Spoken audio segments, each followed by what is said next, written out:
हो गया। Hello student, good afternoon. आप सभी लोग कैसे हैं? एक बात याद रखना है, पूरी क्लास को एंजॉय करो और मैं लगातार प्रश्न उठाता रहूंगा और प्रश्नों को मैं फ्रेम करता रहूंगा। फ्रेम मैंने कहा था, सारे प्रश्नों का एक अलग से कॉपी तैयार करो। आप जब मैं क्वेश्चन को फ्रेम करता हूं तो उसको नोट कर लो। अब देखना, मैंने ये कहा था पॉलिटी में जितने भी करंट के टॉपिक, जितने भी करंट के, मैं उम्मीद करता हूं कि 15-20 अगस्त तक मेरी पॉलिटी खत्म हो जाएगी। मैं उम्मीद करता हूं मैं तो 15-20 अगस्त तक करंट के जितने इश्यू रहेंगे उन सारे इश्यू को मैं डिस्कस करूंगा और वहां से जितने भी तरह के प्रश्न बन सकते हैं उन सारे प्रश्नों को मैं बना करके क्वेश्चन क्रिएट करूंगा। फिर उसका मैं आंसर बताऊंगा, फ्रेम करूंगा आंसर को। इसका यह फायदा होगा कि पॉलिटिक्स समाप्त करते करते मेरी कोशिश होगी कि 200 से 250 प्रश्नों को डिस्कस कर दिया जाए। और एक समय ऐसा होगा कि जब आप मेंस लिखेंगे एक भी प्रश्न ऐसा नहीं होगा जिसको आपने ना पढ़ा हो या आपने फ्रेम ना किया हो। कुछ बच्चों को मैं आंसर देखा हूं, बच्चे आंसर अच्छा लिख रहे हैं, यह खुशी की बात है। चलो, आप आर्टिकल 21 की बात कर रहे थे हम लोग। अनुच्छेद 21 की बात चल रही थी। अनुच्छेद 21 में गरिमा में जीवन की बात की जा रही थी।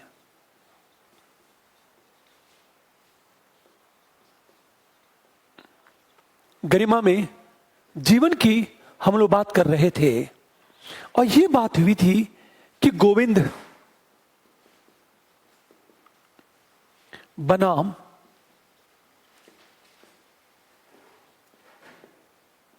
हम मध्य प्रदेशवाद की बात करें। गोविंद बनाम मध्य प्रदेशवाद में गरिमा में जीवन के लिए, गरिमा में जीवन के लिए एकांतता के अधिकार की बात की गई थी।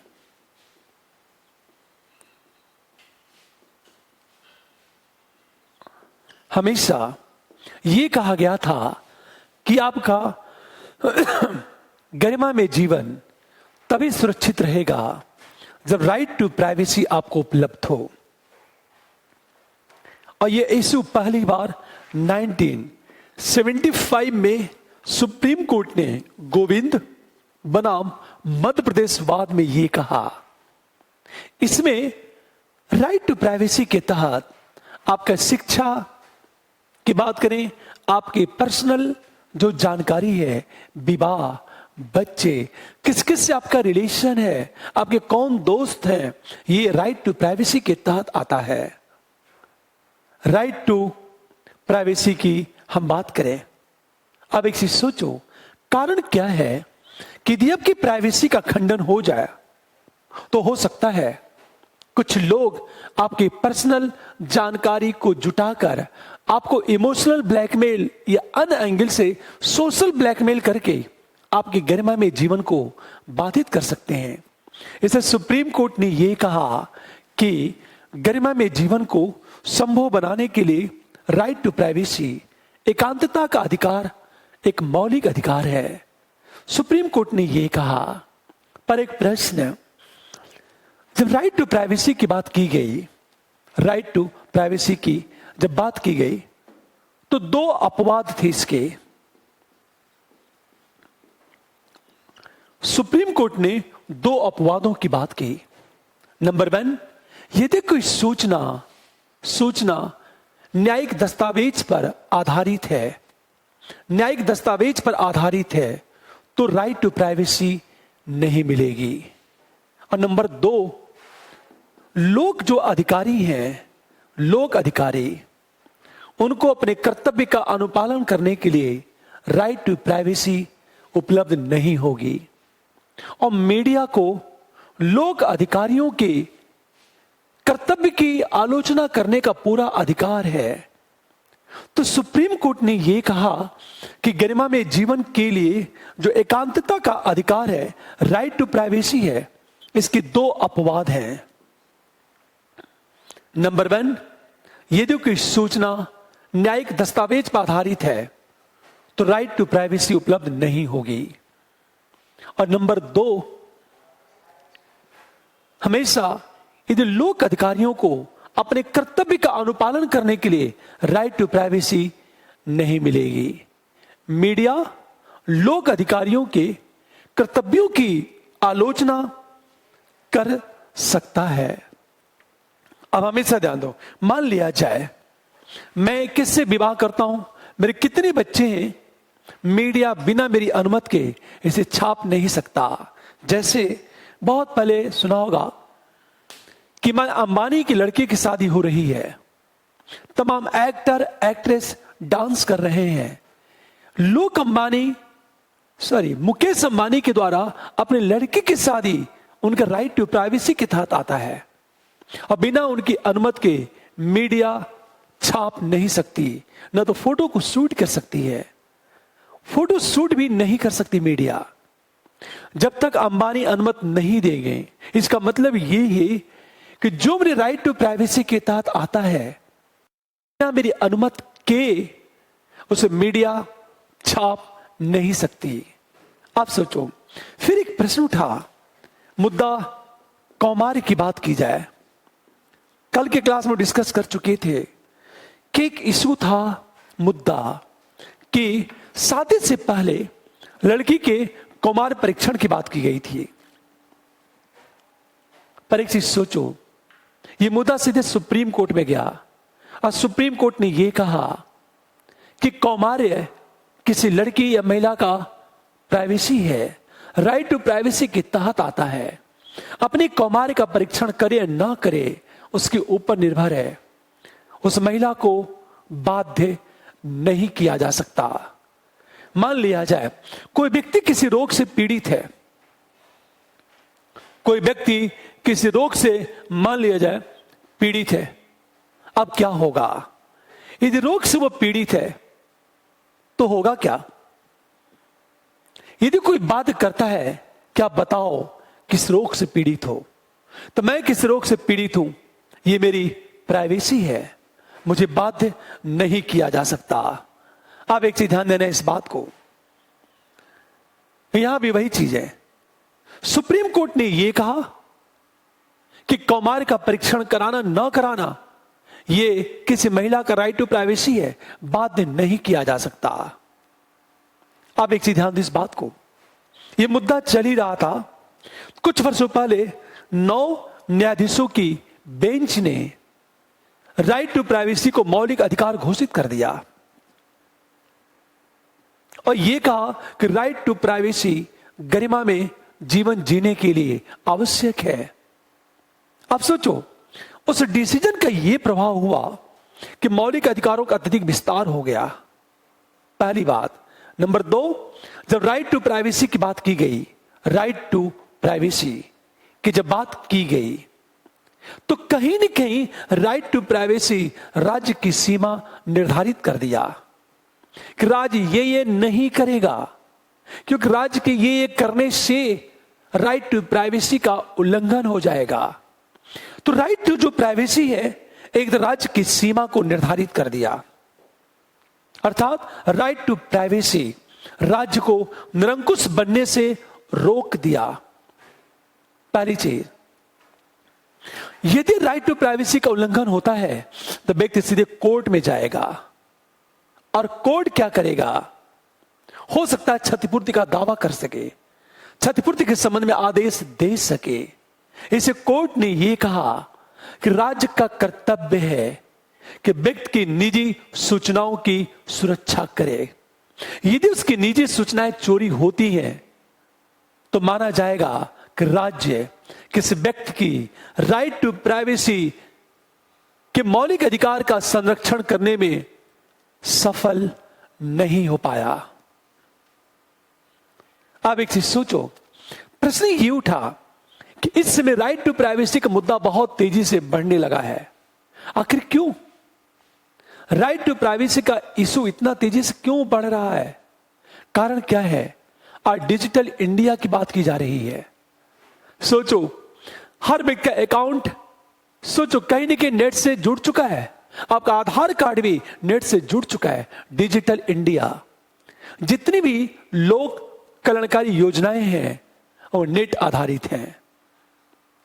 इसका मतलब ये है सारा काम ऑनलाइन हो रहा है।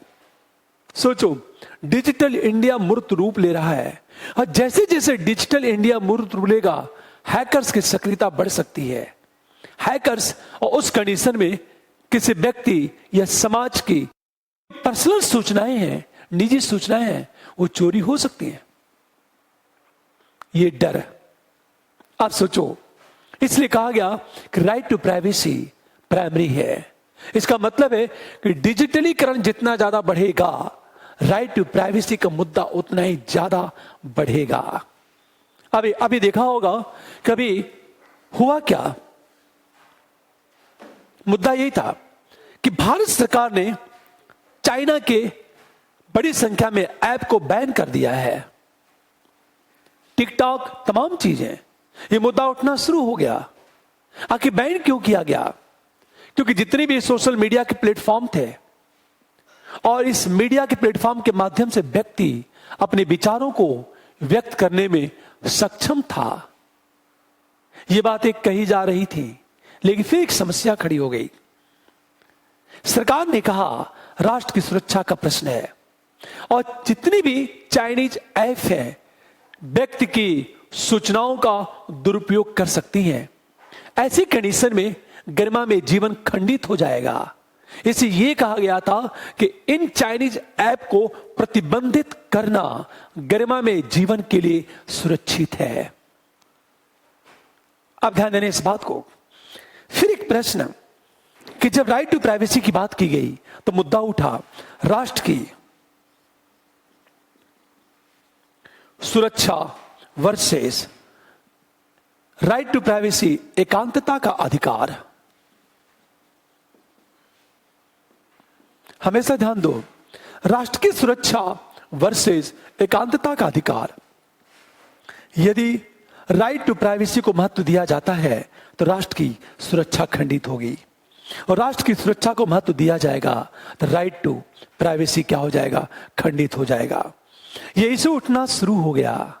आखिर क्यों उठना शुरू हुआ?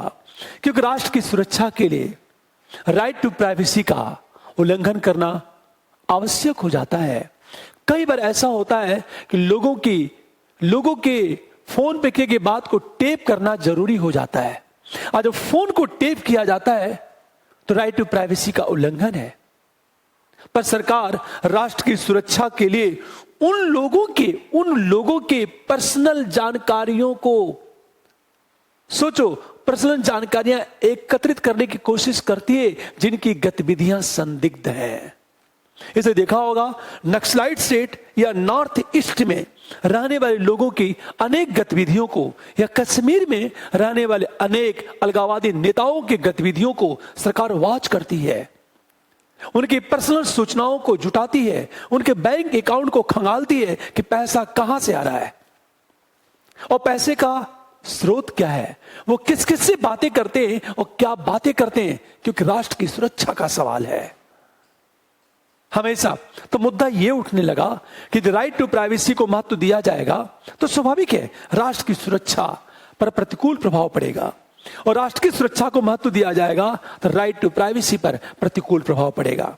इसका मतलब ये है कि सुप्रीम कोर्ट के इस डिसीजन ने क्या कर दिया? राष्ट्र की सुरक्षा के समक्ष एक चुनौती पैदा कर दी, क्योंकि यदि राइट टू प्राइवेसी को महत्व दोगे तो सरकार क्या करेगी? संदिग्ध व्यक्तियों की निजी जानकारियों को भी नहीं जुटा पाएगी जिनकी गतिविधियां संदिग्ध हैं, तो राष्ट्र की सुरक्षा को बनाए रखना कठिन हो जाएगा।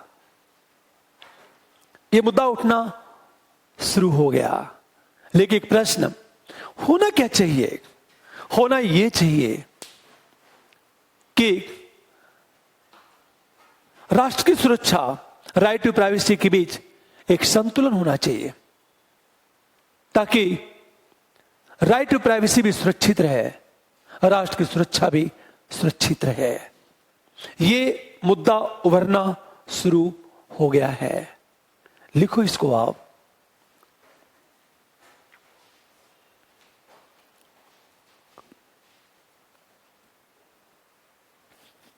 लिखो इसको आप, एकांतता का अधिकार।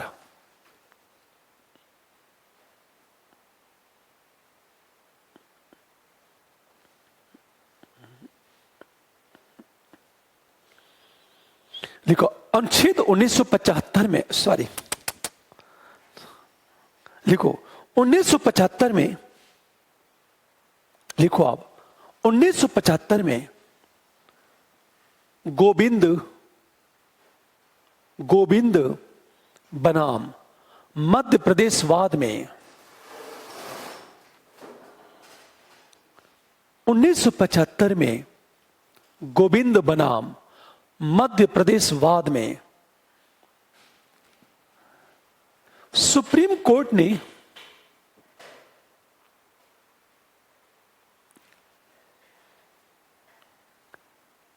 मानव की गरिमा के लिए, मानव की गरिमा के लिए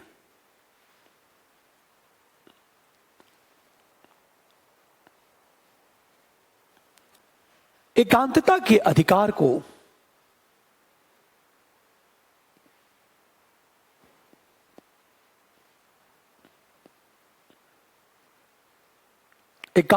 अधिकार को अनुच्छेद 21 के अंतर्गत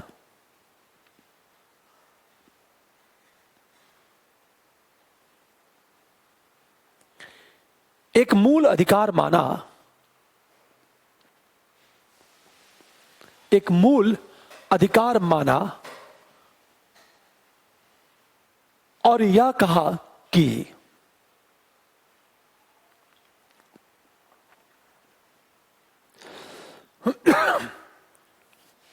कोई व्यक्ति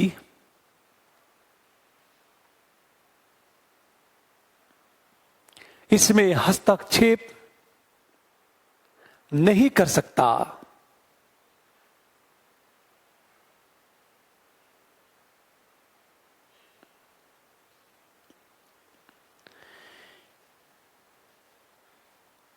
एक नागरिक को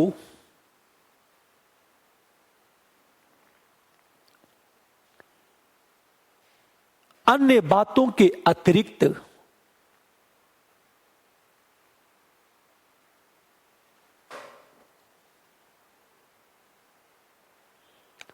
अपनी निजी एकांतता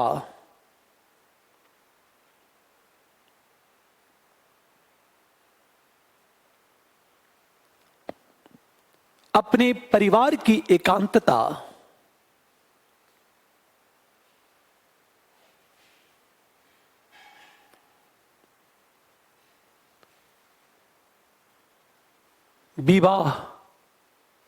विवाह मातृत्व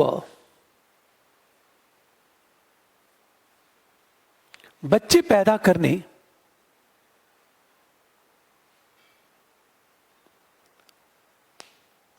एवं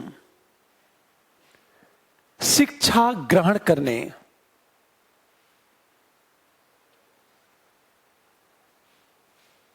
की एकांतता की रक्षा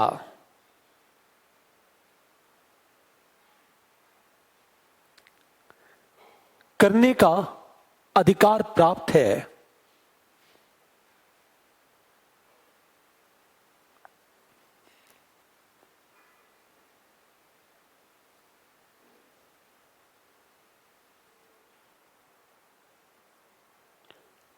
अनुमति के बिना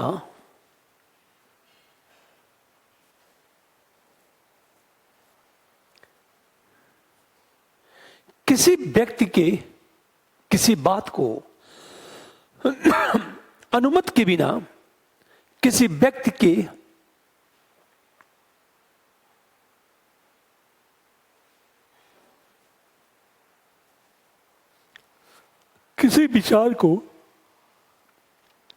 किसी विचार को प्रकाशित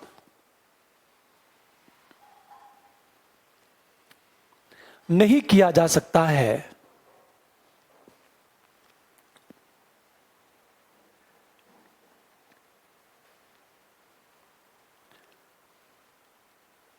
इसके दो अपवाद हैं। नंबर 1,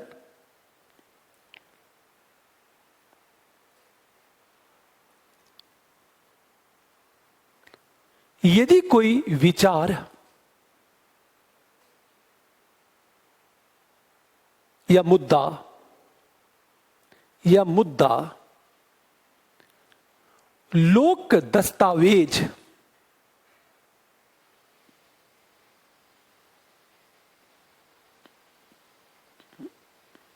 या न्यायिक दस्तावेज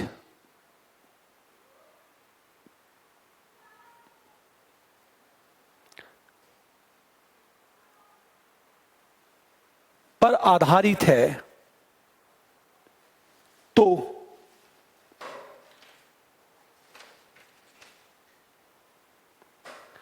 राइट टू प्राइवेसी, एकांतता का अधिकार उपलब्ध नहीं होगा।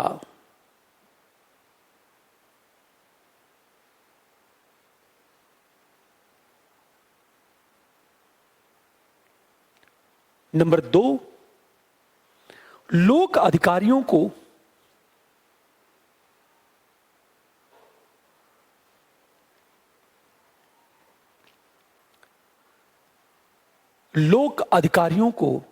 लोक कर्तव्य के संबंध में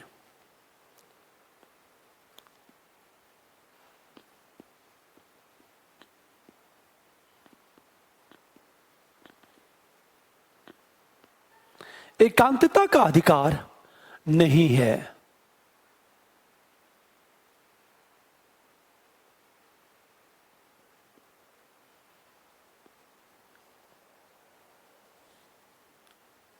और मीडिया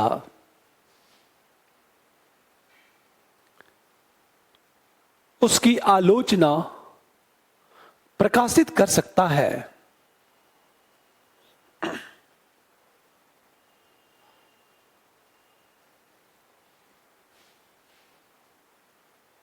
पैरा चेंज करो।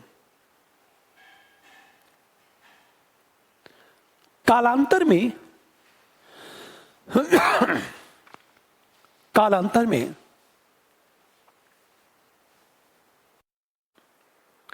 सुप्रीम कोर्ट के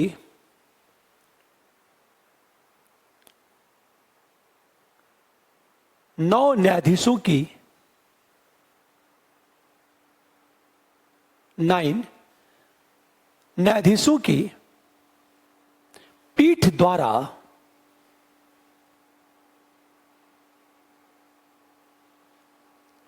निजता के अधिकार को, निजता मतलब प्राइवेसी, निजता के अधिकार को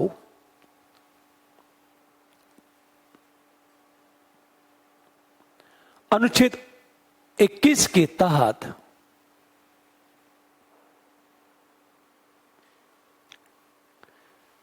मौलिक अधिकार मान लिया गया।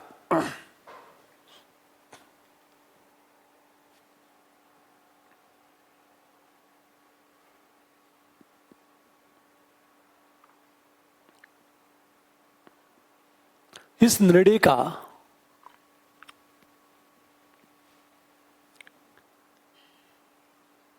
यह प्रभाव हुआ कि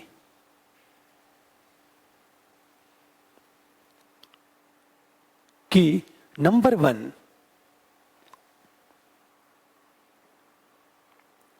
निजता का अधिकार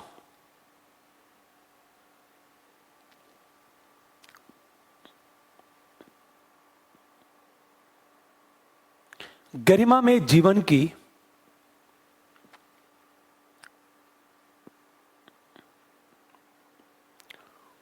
पूर्ववर्ती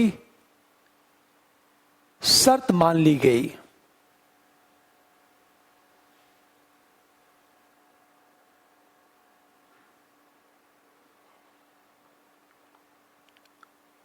नंबर 2, मौलिक अधिकारों का विस्तार हुआ।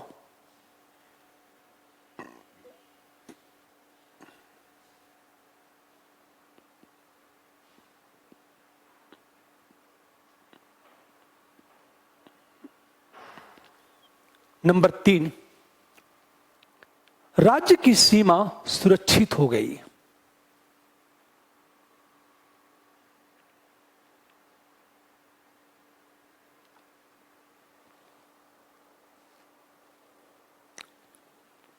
अर्थात राज्य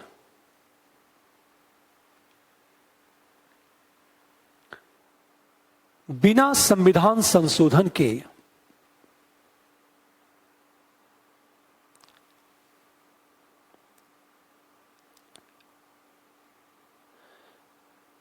इस अधिकार को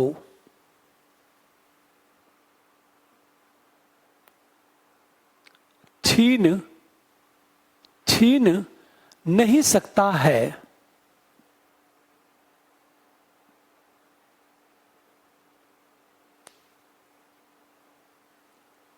अगला पॉइंट,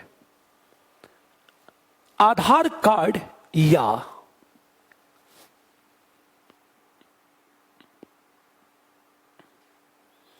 अन्य किसी माध्यम से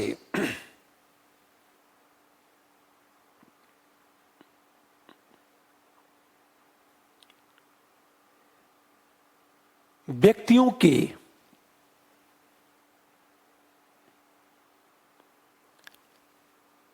निजी जानकारी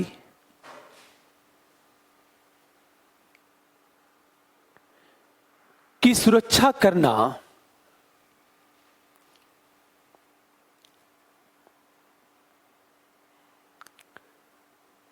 राज्य की जिम्मेदारी है।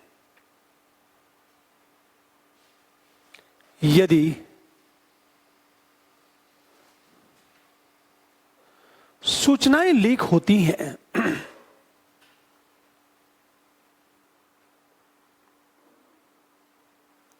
तो राज्य को क्षतिपूर्ति देनी होगी।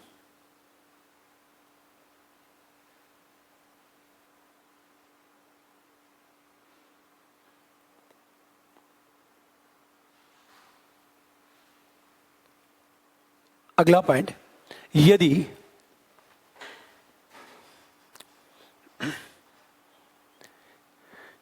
इस अधिकार का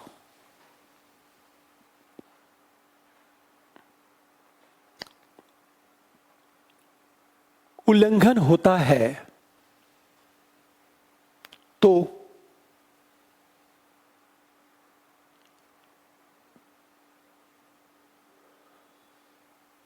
सुप्रीम कोर्ट या उच्च न्यायालय में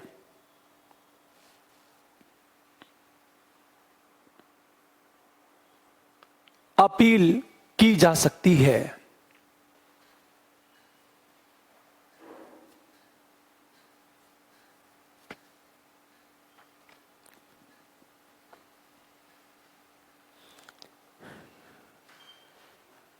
पैरा चेंज करो। वस्तुतः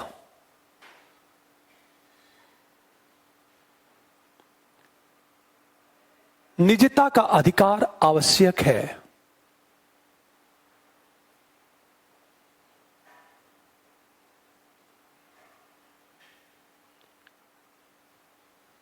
क्योंकि एक तरफ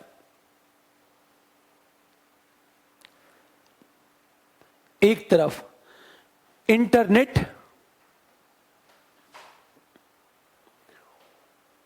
उपभोक्ताओं की संख्या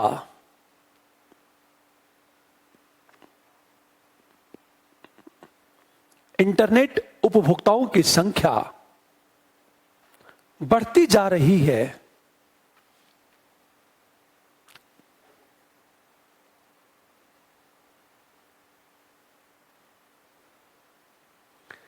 डिजिटल इंडिया की वकालत की जा रही है।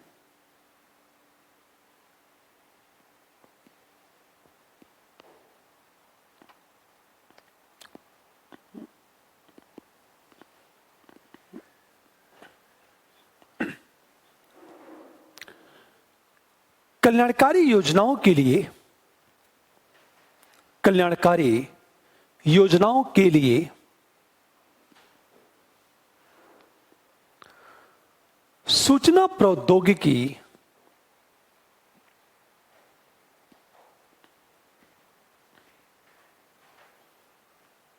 का उपयोग बढ़ रहा है,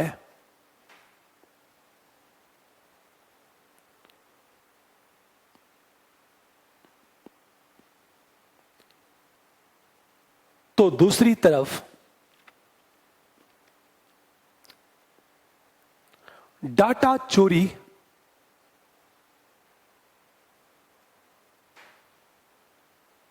एवं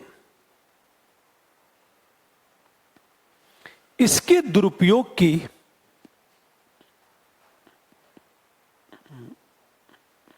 डाटा चोरी एवं इसके दुरुपयोग की घटनाएं भी बढ़ रही हैं।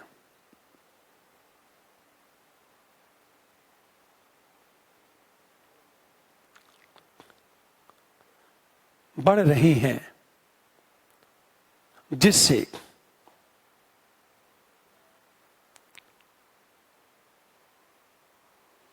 गरिमामय जीवन प्रभावित होता है।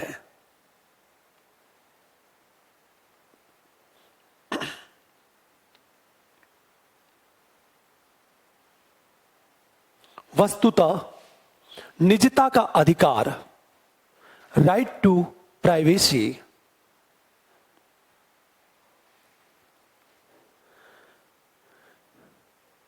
गरिमा में जीवन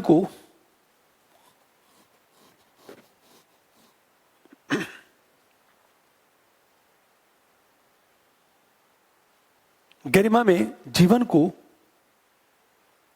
पूर्ण बनाता है।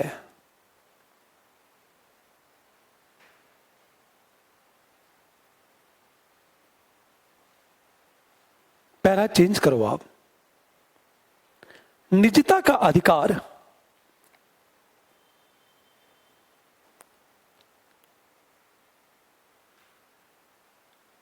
एक दूरगामी कदम है।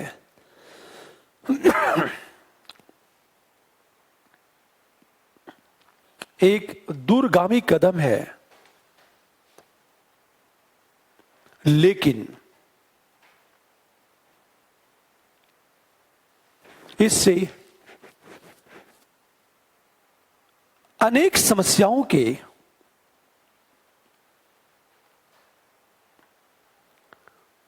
उत्पन्न होने की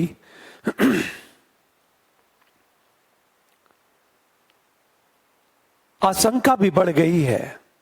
जैसे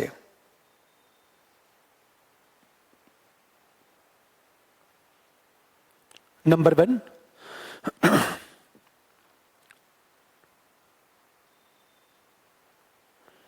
निजता के अधिकार का,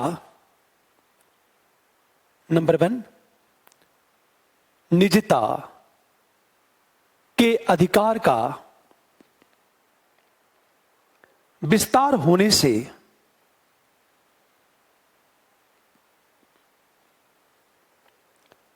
राष्ट्र की सुरक्षा के समक्ष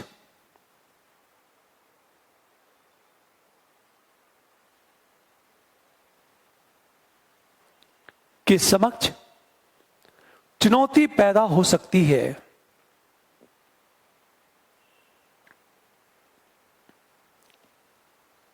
क्योंकि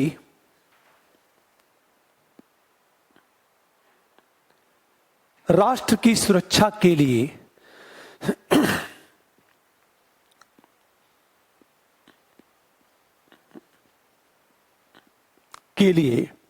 कभी कभी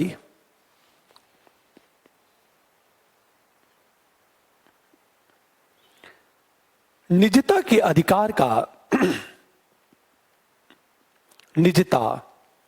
अधिकार का उल्लंघन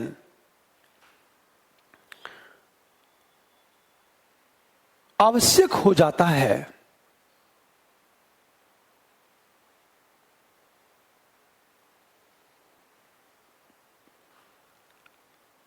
नंबर 2,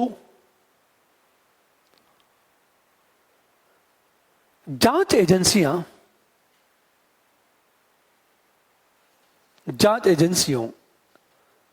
एजेंसियों पर नकारात्मक प्रभाव पड़ सकता है।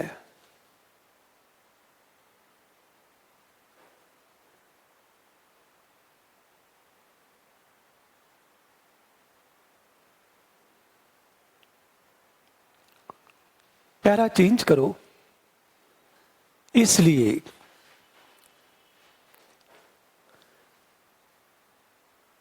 सुरक्षा एवं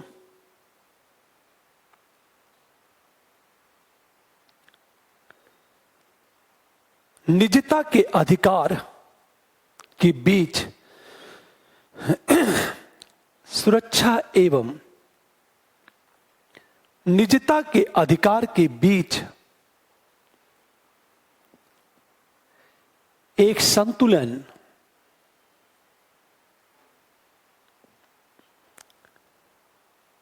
बनाए रखना आवश्यक है।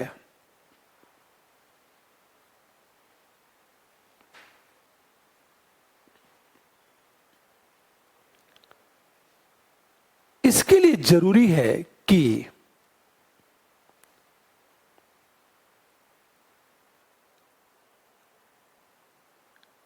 लोगों में निजता संबंधी जागरूकता को बढ़ाया जाए।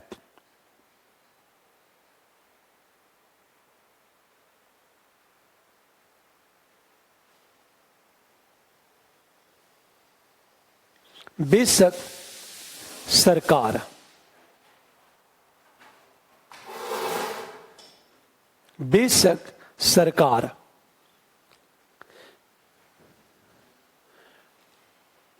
निजता की सुरक्षा के लिए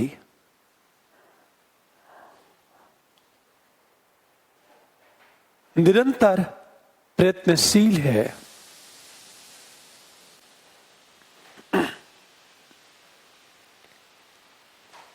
तथा डाटा के स्थानीयकरण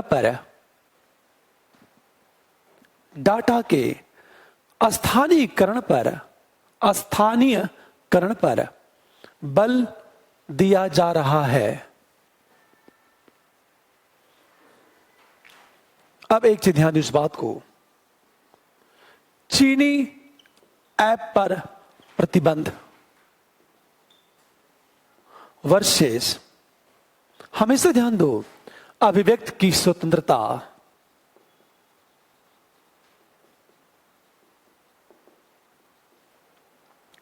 चीनी ऐप पर प्रतिबंध वर्सेस अभिव्यक्ति की स्वतंत्रता की बात करें हम लोग। देखो आप, जैसे कहा गया टिकटॉक, वी चैट, ये सब के सब चाइनीज ऐप हैं। चाइनीज ऐप पर जब प्रतिबंध की बात की गई तो 2 मुद्दा उठा, हमेशा ध्यान दो। पहला मुद्दा ये उठा कि इस ऐप पर प्रतिबंध लगने से अभिव्यक्ति की स्वतंत्रता खंडित हो जाएगी।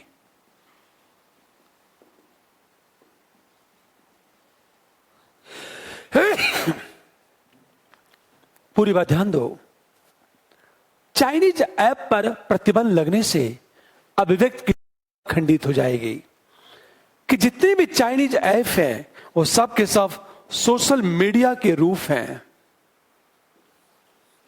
और सोशल मीडिया एक ऐसा प्लेटफॉर्म है जहां लोग अपने विचारों को खुलकर व्यक्त कर सकते हैं। अभिव्यक्ति की स्वतंत्रता की बात आर्टिकल 19 में की गई है। लेकिन एक प्रश्न उठा, हमेशा ध्यान दो इस बात को, इस पर प्रतिबंध लगा करके व्यक्ति के गरिमा में जीवन के साथ राष्ट्र की सुरक्षा की बात की गई। अब एक चीज ध्यान दो इस बात को, गरिमा में जीवन की सुरक्षा कैसे होगी इस पर प्रतिबंध लगाने से? क्योंकि सरकार का आरोप है कि जितने भी चाइनीज ऐप हैं ये भारतीयों की सूचनाओं का दुरुपयोग है या चीन की कम्युनिस्ट पार्टी को शेयर करती हैं। और जब भारतीय लोगों की सूचनाओं को चीन की कम्युनिस्ट पार्टी के साथ ये कंपनियां शेयर करेगी तो स्वाभाविक है इनकी सूचनाओं का दुरुपयोग संभव है। ऐसी कंडीशन में इनकी गरिमा क्या हो जाएगी? खंडित हो जाएगी। इसलिए सरकार ने यह कहा कि जितनी भी चाइनीज ऐप है वह सुरक्षित नहीं है। व्यक्ति की निजी जानकारियों का दुरुपयोग कर सकती हैं। इससे व्यक्ति की गरिमा में जीवन प्रभावित हो सकता है।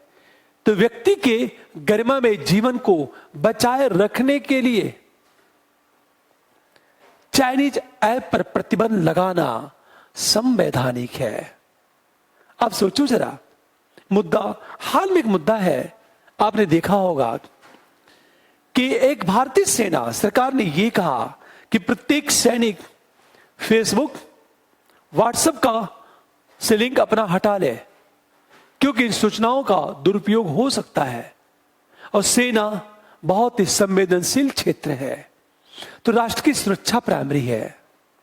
कोर्ट ने क्या कमाल का जवाब दिया।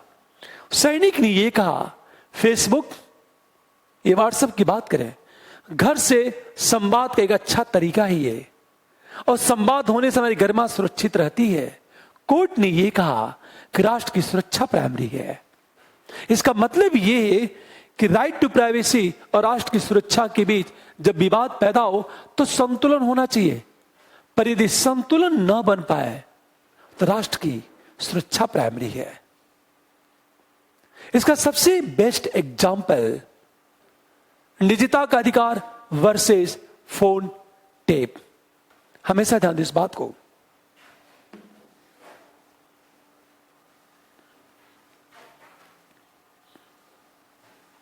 निजता का अधिकार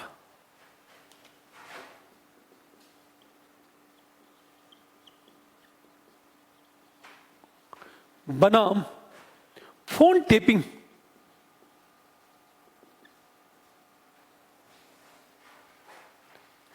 हमेशा ध्यान दें इस बात को। सरकार कुछ लोगों की फोन को टेप करती है, रिकॉर्ड करती है, तो ये लोग आरोप लगाते हैं कि फोन टेपिंग के कारण उनके राइट टू प्राइवेसी का खंडन हो जाता है, निजता के अधिकार का उल्लंघन होगा फोन टेप होने से।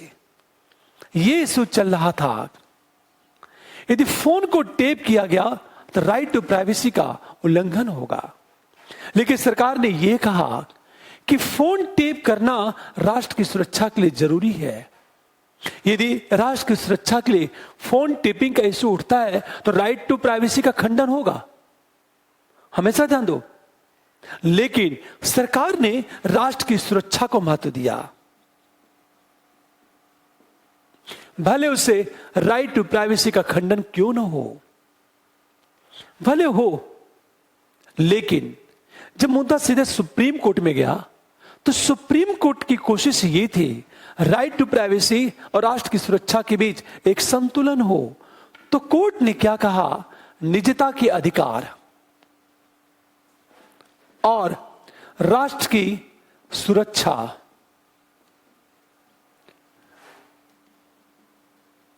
के बीच संतुलन बनाने की कोशिश की सुप्रीम कोर्ट ने। सुप्रीम कोर्ट ने राइट टू प्राइवेसी राष्ट्र की सुरक्षा के बीच एक संतुलन बनाने की कोशिश की और उसके लिए कुछ गाइडलाइन निर्धारित किया। और कोर्ट ने यह कहा फोन टेप होगा, लेकिन सोचो गृह सचिव स्तर के अधिकारी के आदेश के बाद। हमेशा ध्यान दो, हर मामलों में फोन नहीं सुना जाएगा। ये कोर्ट की गाइडलाइन का उद्देश्य क्या था? एक गाइडलाइन का उद्देश्य यह था ताकि राइट टू प्राइवेसी बना रहे। यह है फोन टेपिंग और राइट टू प्राइवेसी का इशू। इसे लिखो आप दोनों। लिखो आप इसको।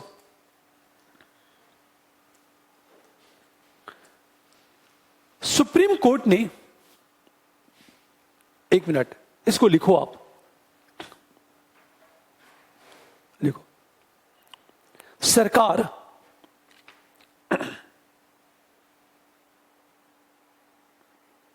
राष्ट्र की सुरक्षा के लिए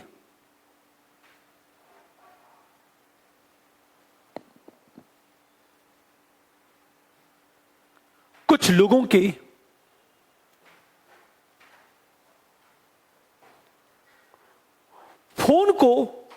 फोन, कुछ लोगों के टेलीफोन को रिकॉर्ड या टेप करने पर बल देती है।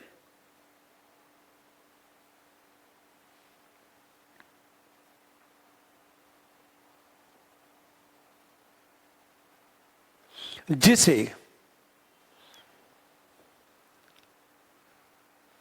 निजता के अधिकार का उल्लंघन माना जाता है।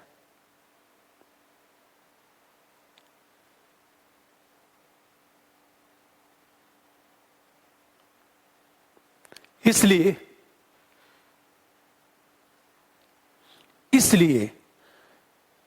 सुप्रीम कोर्ट ने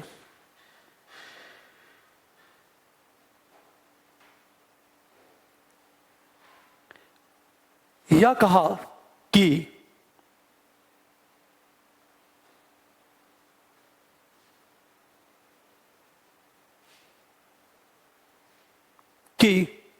फोन टेप करने के अधिकार का प्रयोग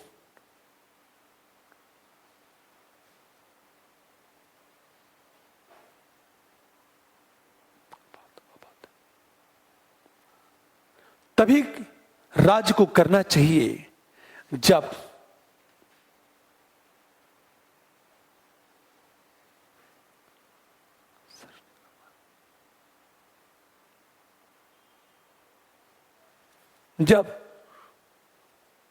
सार्वजनिक सुरक्षा एवं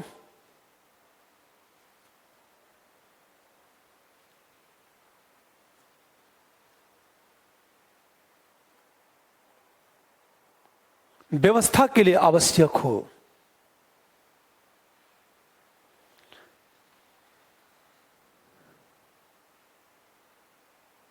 इसलिए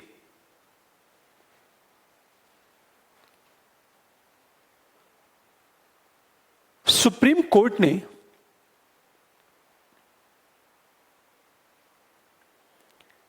इसके दुरुपयोग को रोकने के लिए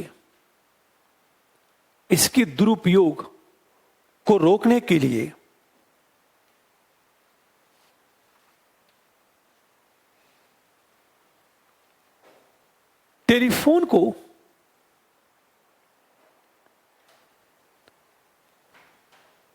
रिकॉर्ड करने के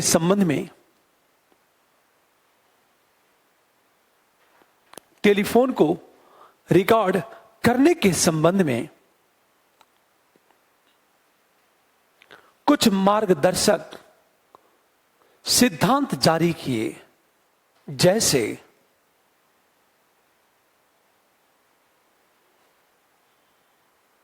नंबर 1,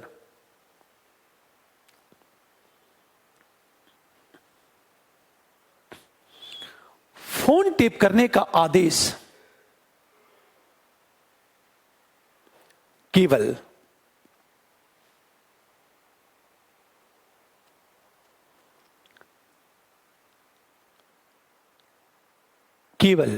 केंद्र सरकार के गृह सचिव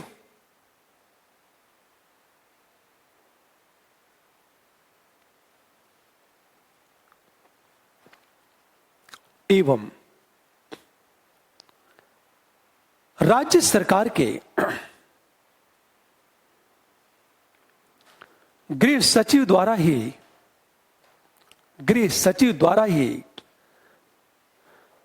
जारी किया जा सकता है।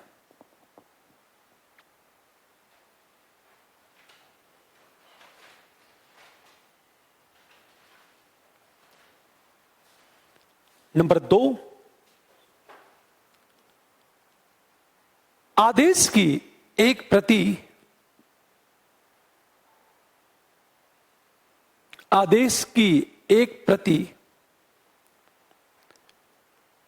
एक सप्ताह के अंदर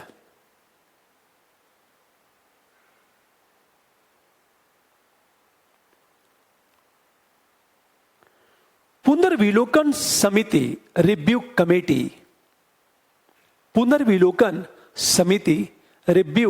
कमेटी के पास भेजी जाएगी।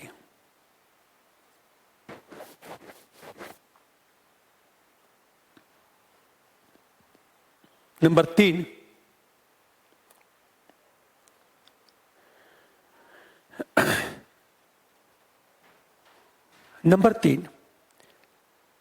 बीच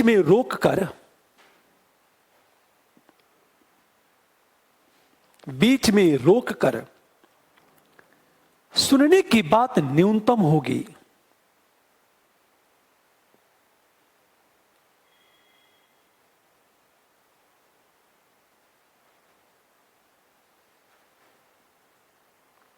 और आदेश जारी करने वाला अधिकारी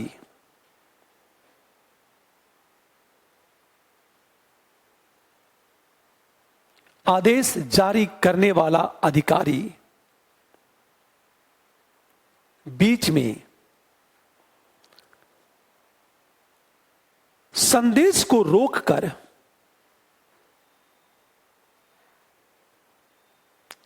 सुनने या पढ़ने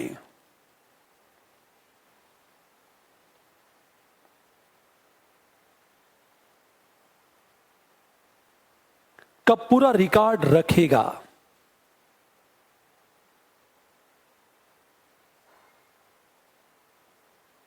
अगला पॉइंट, पुनर्विलोकन समिति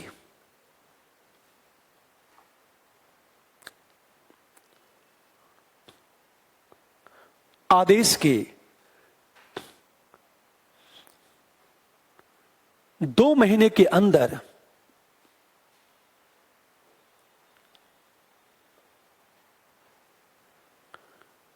इस बात की जांच करेगी कि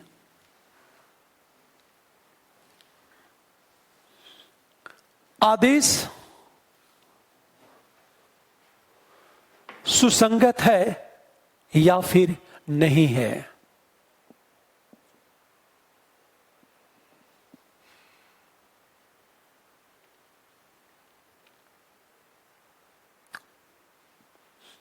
आप ध्यान देना इस बात को। फिर एक प्रश्न है, देखो, कार्यस्थल पर, वर्किंग प्लेस पर महिलाओं की सुरक्षा या गरिमा, हमेशा ध्यान दो इस बात को। कोर्ट ने क्या कहा कि ये जो वर्किंग प्लेस है, कार्यस्थल है, कार्यस्थल पर महिलाओं की सुरक्षा प्राथमिक है। यदि महिलाएं सुरक्षित रहेंगी तो उनकी गरिमा सुरक्षित होगी। इसलिए सुप्रीम कोर्ट ने महिलाओं की सुरक्षा और गरिमा को और सुरक्षा को बनाए रखने के लिए सुप्रीम कोर्ट ने विशाखा गाइडलाइन जारी किया। हमेशा ध्यान दो, वर्किंग प्लेस पर महिलाओं की सुरक्षा और गरिमा को बनाए रखने के लिए सुप्रीम कोर्ट ने एक विशाखा गाइडलाइन जारी किया। ये विशाखा गाइडलाइन और ये गाइडलाइन महिलाओं की गरिमा के लिए एक मील का पत्थर साबित हुआ। उसमें विशाखा गाइडलाइन में क्या कहा सुप्रीम कोर्ट ने, ध्यान देना। सुप्रीम कोर्ट ने यह कहा, नियोक्ता कंपनी का मालिक महिलाओं की सुरक्षा को ध्यान में रखेगा। नंबर 2, यदि महिला के विरुद्ध यौन हिंसा या अपराध होता है तो नियोक्ता उस अपराधी के विरुद्ध कार्रवाई करेगा। और तीसरी चीज, पीड़ित महिला या तो अपना ट्रांसफर करा सकती है या अपराधी का ट्रांसफर करवा सकती है। ध्यान देना इस बात को। वर्किंग प्लेस पर महिलाओं की सुरक्षा या गरिमा के लिए सुप्रीम कोर्ट ने एक विशाखा गाइडलाइन जारी किया। ये विशाखा गाइडलाइन, इस विशाखा गाइडलाइन में महत्व दिया गया था महिलाओं की सुरक्षा के संबंध में, और 3 महत्वपूर्ण डिसीजन दिया था सुप्रीम कोर्ट ने। 3 महत्वपूर्ण निर्णय। नंबर 1, जिस कंपनी में या संस्था में महिला काम करती है वह कंपनी महिला की सुरक्षा के लिए पूरा ध्यान रखेगा, वो सारा बंदोबस्त कराएगा ताकि महिलाएं सुरक्षित रहें। पहला पॉइंट। नंबर 2, दूसरा पॉइंट देखो आप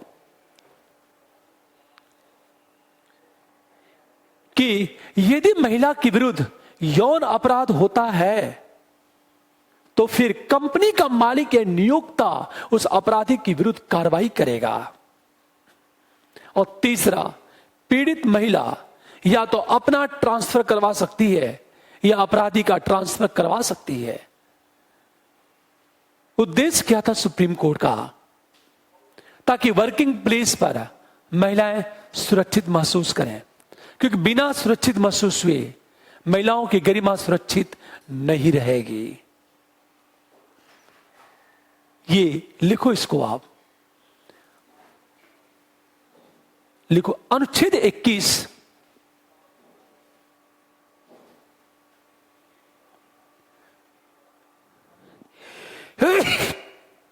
अनुच्छेद 21 महिलाओं की गरिमा को, अनुच्छेद 21 महिलाओं की गरिमा को बनाए रखने के लिए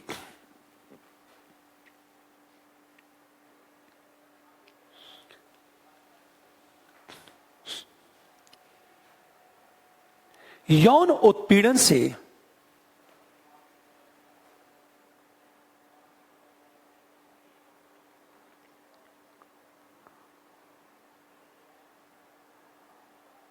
सुरक्षा पर बल देता है।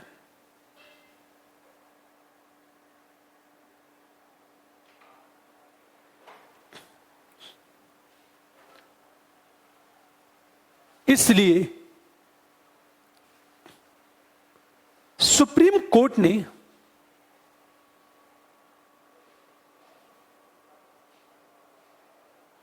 कार्यस्थल पर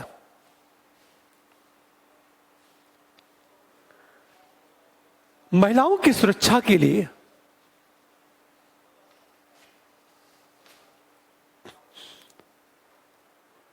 दिशा निर्देश जारी किए,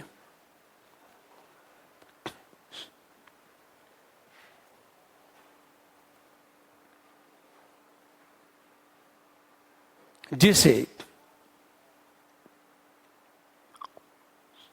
विशाखा गाइडलाइन कहा जाता है।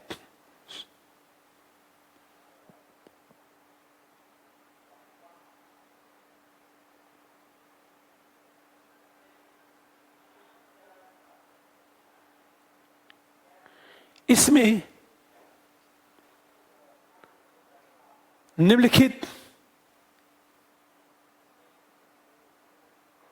सिद्धांत जारी किए गए। नंबर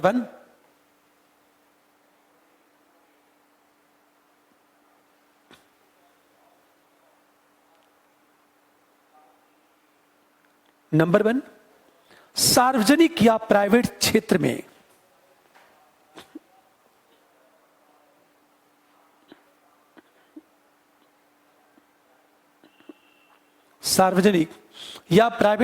में महिलाओं की सुरक्षा के लिए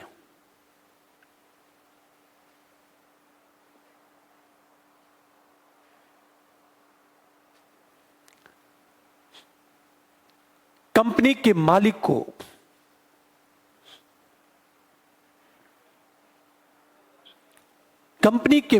को उचित कदम उठाना चाहिए।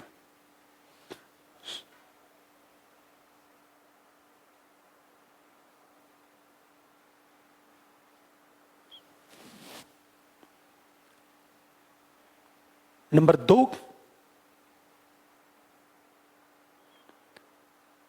जहां ऐसा आचरण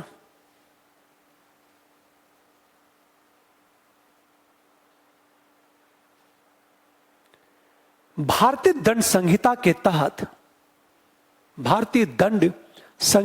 तहत अपराध में आता है,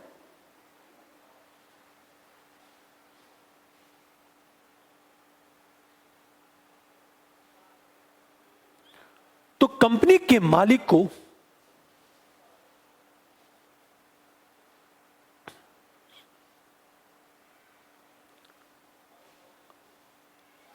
अपराधी के विरुद्ध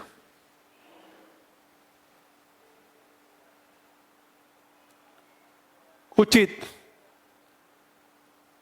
कार्रवाई करनी चाहिए।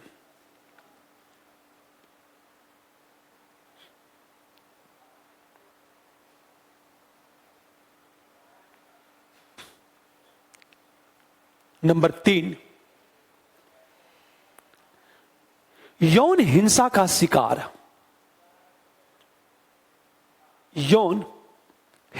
शिकार महिला को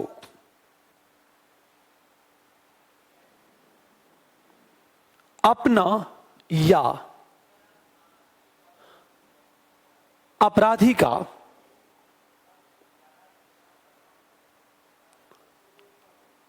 स्थानांतरण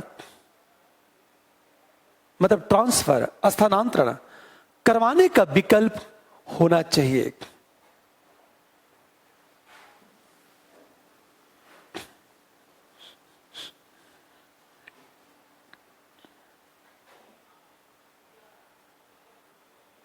अब एक चीज सोचो आप, भारत में एक इशू ये था समलैंगिकता।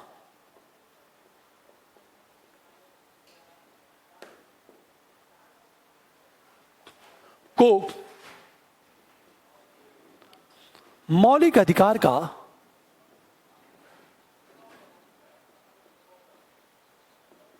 भाग माना जाए या न माना जाए। हमेशा ध्यान दो, होमोसेक्सुअलिटी की बात करें को मौलिक अधिकार का भाग माना जाए या न माना जाए। यूरोप में फ्रीडम प्राइमरी है, स्वतंत्रता प्राथमिक होती है। इस यूरोप में समलैंगिक विवाह को अनुमति है।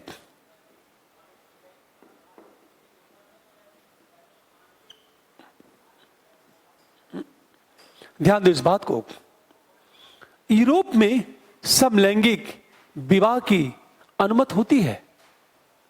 समलैंगिक विवाह की बात करें, यूरोप में इसकी अनुमति होती है, लेकिन भारत में समलैंगिक विवाह को पहले अनुमति नहीं थी, अर्थात समलैंगिक विवाह को मौलिक अधिकार में नहीं माना गया, बल्कि आईपीसी की धारा 377 के तहत इसे अपराध की श्रेणी में रखा गया। सुप्रीम कोर्ट ने यह कहा कि समलैंगिकता एक अपराध है और IPC Indian panel code IPC की धारा 377 के तहत इसे अपराध की श्रेणी में रखा गया। अब माना गया यह अप्राकृतिक है, अब मानवीय गरिमा के विरुद्ध है। इसलिए मानवीय गरिमा को बनाए रखने के लिए, प्रत्येक व्यक्ति की गरिमा को बनाए रखने के लिए सुप्रीम कोर्ट ने समलैंगिक विवाह को अवैध घोषित किया। ऐसे एक दंडात्मक कार्रवाई माना गया, कहा गया यह अपराध है। आईपीसी की धारा 377 के तहत इसे अपराध माना गया। लेकिन पूरी दुनिया में समलैंगिकता को कहीं न कहीं सामाजिक मान्यता मिलने लगी और कई जगह सुप्रीम कोर्ट को जो डिसीजन था, सुप्रीम कोर्ट का जो डिसीजन था, हमेशा ध्यान दो, यौन संबंध स्थापित करना व्यक्ति की इच्छा पर निर्भर है। किससे वह सेक्सुअल रिलेशन स्थापित करे, यह व्यक्ति की इच्छा पर निर्भर है। हम उसे बाध्य नहीं कर सकते। हमेशा ध्यान दो। और यह प्राकृतिक गुण है कि व्यक्ति जिससे चाहे सेक्सुअल रिलेशन स्थापित करे। यह मुद्दा उठना शुरू हो गया। उस दौर में मुंबई में कुछ लोगों ने एक आंदोलन छेड़ दिया और समलैंगिकता के संबंध में जब एक आंदोलन शुरू हुआ और मांग उठने लगी कि समलैंगिक विवाह को अनुमति दी जाए। हमेशा ध्यान दो इस बात को। यह मुद्दा उठना शुरू हो गया समलैंगिक की बात। कालांतर में सुप्रीम कोर्ट ने क्या किया, ये जो आईपीसी की धारा 377 है इसे अवैध घोषित कर दिया। ध्यान दो, समलैंगिक विवाह अनुच्छेद 377 के तहत अपराध था। आईपीसी की धारा 377 के तहत समलैंगिक विवाह को अपराध की श्रेणी में रखा गया। लेकिन जब समलैंगिक विवाह के संबंध में आंदोलन शुरू हो गए तो सुप्रीम कोर्ट ने आईपीसी की धारा 377 को अवैध घोषित कर दिया। जो इसने अवैध घोषित किया, अब समलैंगिक विवाह अपराध नहीं रह गया। लेकिन सुप्रीम कोर्ट ने यह नहीं कहा कि समलैंगिकता एक मौलिक अधिकार है। सुप्रीम कोर्ट ने अभी तक केवल आईपीसी की धारा 377 को अवैध घोषित किया है। इस मुद्दा फिर उखड़ने, सोचो कि जीवन मेरा है, मैं जिस तरह चाहूं जीवन को जी सकूं। परंपराएं या संस्कृतियां मुझे बाध्य नहीं कर सकती। यदि परंपराएं मेरे जीवन जीने को बाध्य करती हैं तो जीवन की स्वतंत्रता निरर्थक हो जाएगी। इसलिए मुद्दा यह उठने लगा, अब तो यौन संबंध व्यक्ति की इच्छा पर निर्भर है और उसके नेचर पर निर्भर है कि व्यक्ति किसके प्रति आकर्षित होता है। यह मुद्दा उठ खड़ा शुरू हुआ। हमेशा ध्यान दो इस बात को। इसलिए देखा जाए, आज समलैंगिकता एक अपराध नहीं है, पर आज सुप्रीम कोर्ट ने यह भी नहीं कहा कि समलैंगिकता मौलिक अधिकार है। इसको लिखो आप, देखो समलैंगिकता लिखो आप। समलैंगिकता को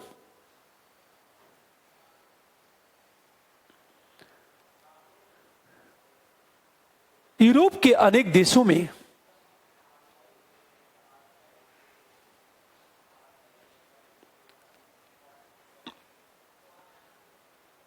कानूनी मान्यता मिली है।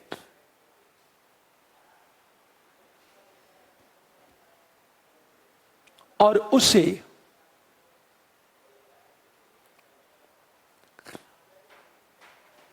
अधिकार के रूप में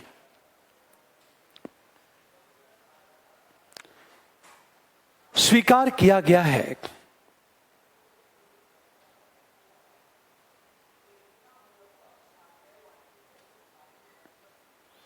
वही भारत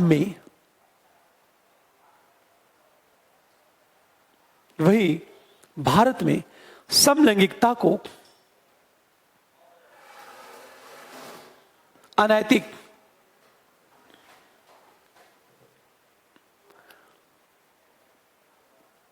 अप्राकृतिक एवं असंवैधानिक माना गया।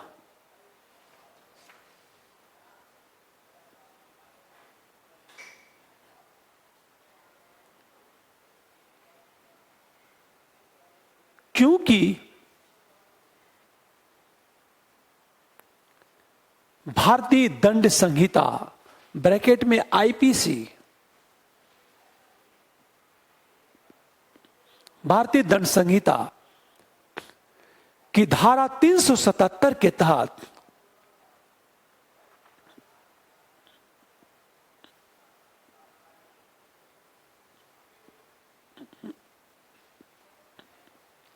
इसे अपराध की श्रेणी में रखा गया है।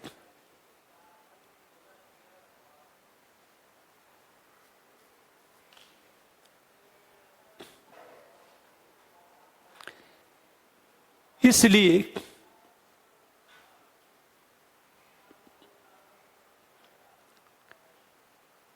इसे कानूनी मान्यता देने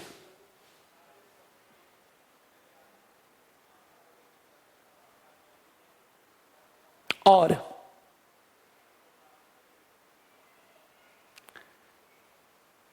इसे मूल अधिकार में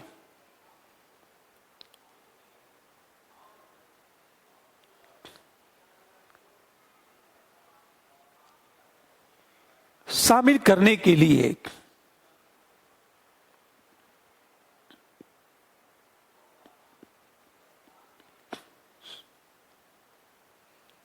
समलैंगिक द्वारा मुंबई में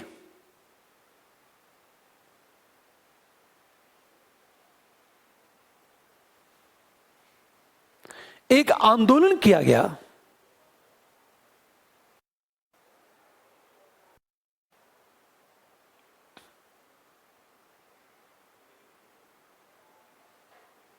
जिसे कुछ राजनेताओं ने नैतिक समर्थन दिया।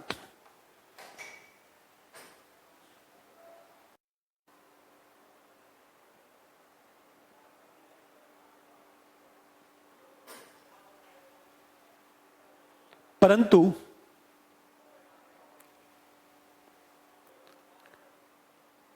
पैरा चेंज करो, आप पैरा चेंज करो। परंतु बाद में दिल्ली हाई कोर्ट ने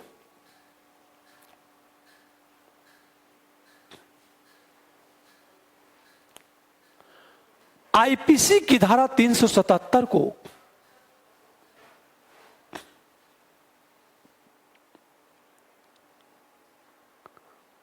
आईपीसी की धारा 377 को असंवैधानिक घोषित कर दिया।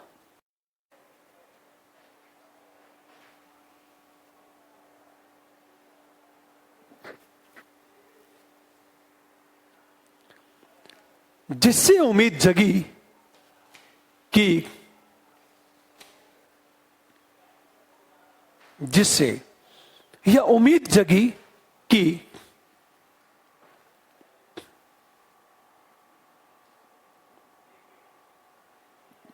समलैंगिकता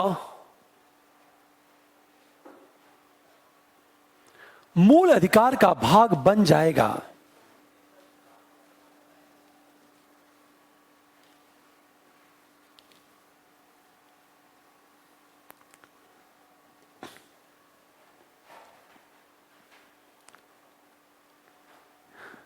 किंतु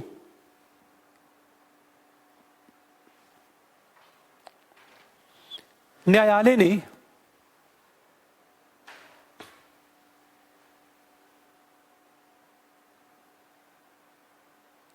कोई दिशा निर्देश जारी नहीं किए।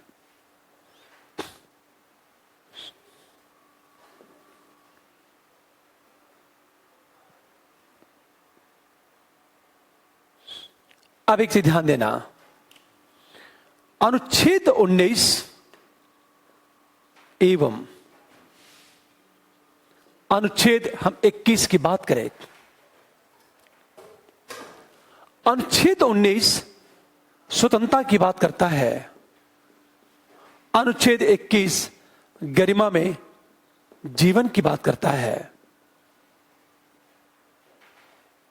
दोनों में किस तरह रिलेशन है यह कहा जाए, अनुच्छेद 19 21 को पुश करता है और अनुच्छेद 21 19 को पुश करता है।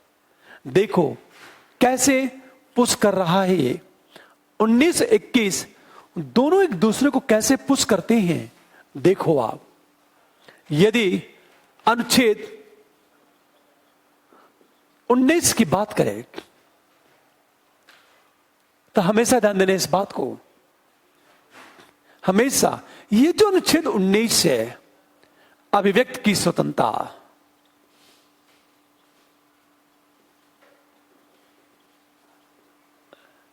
यदि अभिव्यक्ति की स्वतंत्रता होगी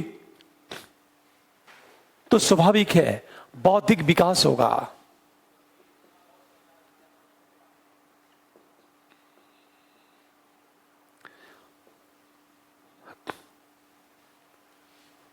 हमेशा ध्यान दो, सत्य को जानना,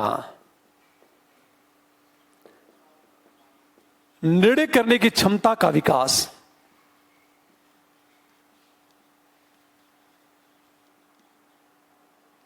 हमेशा ध्यान दो, लोकतंत्र का विकास होगा।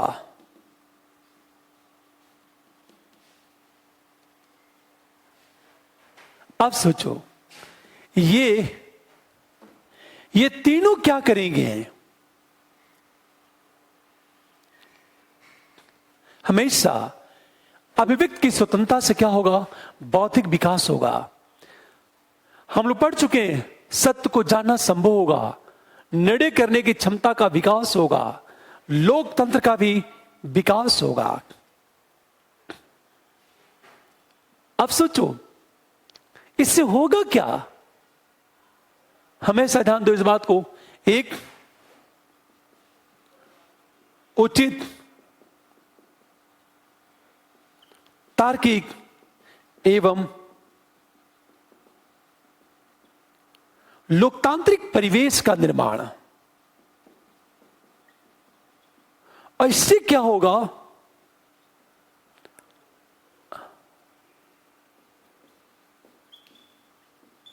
गरिमा में जीवन का विकास, अर्थात अनुच्छेद 21।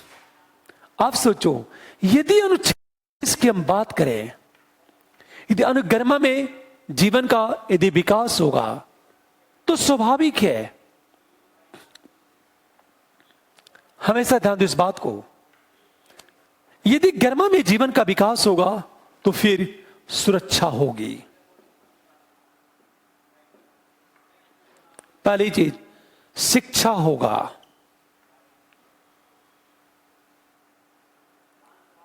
डर की समाप्ति होगी।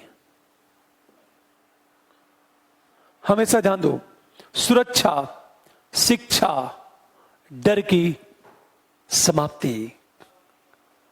हमेशा ध्यान देना इस बात को। इससे क्या होगा?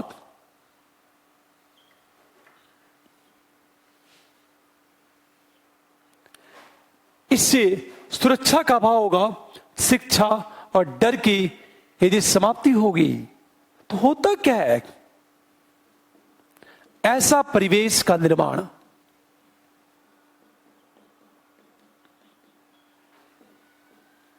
जहां स्वतंत्रता का अत्यधिक उपभोग, यदि ये होगा तो अनुच्छेद 19 क्या होगा? प्रमोट होगा।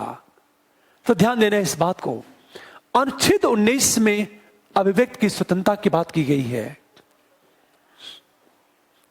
ध्यान देना, अनुच्छेद 19 में अभिव्यक्ति की स्वतंत्रता की बात की गई है। अभिव्यक्ति की स्वतंत्रता होगी तो बौद्धिक विकास होगा, सत्य को जानना संभव होगा, निर्णय करने की क्षमता का विकास होगा, लोकतंत्र का विकास होगा। यदि ऐसा होगा, उचित, तार्किक एवं लोकतांत्रिक परिवेश का निर्माण होगा। यदि ऐसा होगा तो गरिमा में जीवन का विकास होगा। यदि गरिमा में जीवन का विकास होगा तो आर्टिकल 21 का विकास होगा। 21 का विकास हुआ, गरिमा में जीवन सुरक्षित हुआ तो सुरक्षा होगी, शिक्षा होगी, डर की समाप्ति होगी, वर्किंग प्लेस पर महिलाएं सुरक्षित रहेंगी, राइट टू प्राइवेसी होगी। यदि ऐसा हुआ तो ऐसा परिवेश बनेगा, ऐसे परिवेश का निर्माण जहां स्वतंत्रता का अत्यधिक उपभोग होगा। यदि ऐसा होगा, अनुच्छेद 19 का क्या होगा? विकास होगा। इसे ये कहा जाता है 19 21 को पुश करता है और 21 19 को पुश करता है। इसका मतलब ये 19 21 ये कहा जाए 19 एवं अनुच्छेद 21 पूरक है।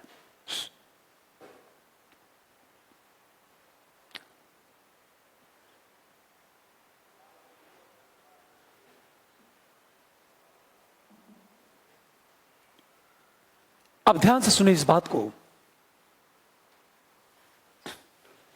यदि हम बात करें तो प्रश्न कैसे बनेगा यूपीएससी में?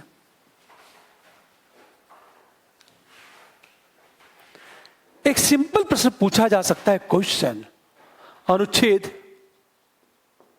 19 एवं अनुच्छेद 21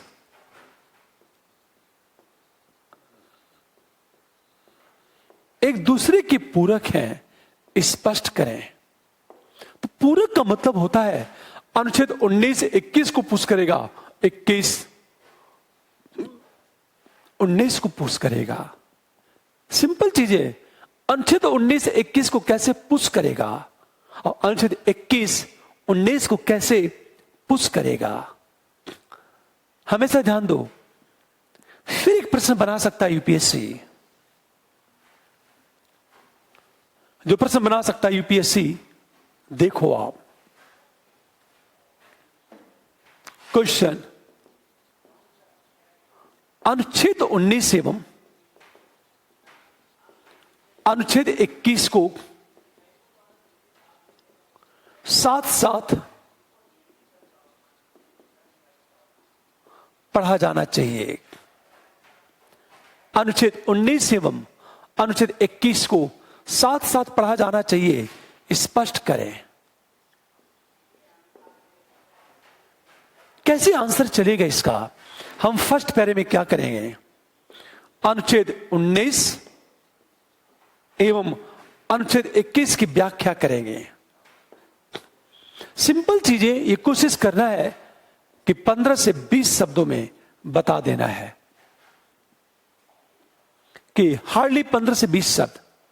अनुच्छेद 19 में क्या कहा गया है और अनुच्छेद 21 में क्या कहा गया है, हम सेकेंड पैरे में आएंगे और ये कहेंगे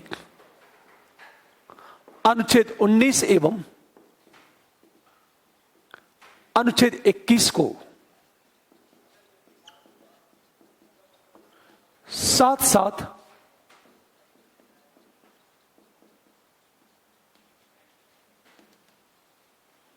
पढ़ा जाना चाहिए। देखो आप, अनुच्छेद 19 एवं अनुच्छेद 21 को साथ साथ पढ़ा जाना चाहिए। क्यों पढ़ा जाना चाहिए? ऐप पर क्लास डिस्टर्ब तो नहीं है? अब ध्यान देना इस बात को। साथ साथ पढ़ा जाना चाहिए। क्यों पढ़ा जाना चाहिए? अब देखो, एक तो प्रश्न था पूरक है, तो आंसर कैसे चलेगा? और अगला क्वेश्चन ये पूछ रहा है कि मुझे साथ साथ पढ़ना चाहिए हमेशा। तो क्यों साथ साथ पढ़ना चाहिए? हमेशा जान दो, इसका मतलब क्या चीज है? हम 19 से 21 को अलग नहीं कर सकते। 19 की बात उठेगी तो 21 की बात अवश्य उठेगी। 21 की बात करोगे तो 19 की बात भी अवश्य करनी होगी। इसका मतलब यह कि 19 के बिना 21 अधूरा है और 21 के बिना 19 अधूरा है। इसका अर्थ यह है साथ साथ पढ़ा जाना चाहिए। इसका अर्थ यह कि 19 को समझना है तो 21 को समझना होगा, और 21 को समझना है तो 19 को समझना होगा। जैसे सुना होगा, आपने देखा होगा, बिहार में एक कल्चर है लिट्टी चोखा। तो लिट्टी को हमेशा चोखे के साथ खाना चाहिए, क्योंकि बिना चोखे के लिट्टी का स्वाद नहीं है। राजस्थान का कल्चर है दाल बाटी चूरमा। तो दाल बाटी चूरमा को साथ लेकर चलना चाहिए। केवल दाल की बात, केवल बाटी की बात और केवल चूरमा की बात नहीं की जानी चाहिए। यहां भी वही प्रश्न है।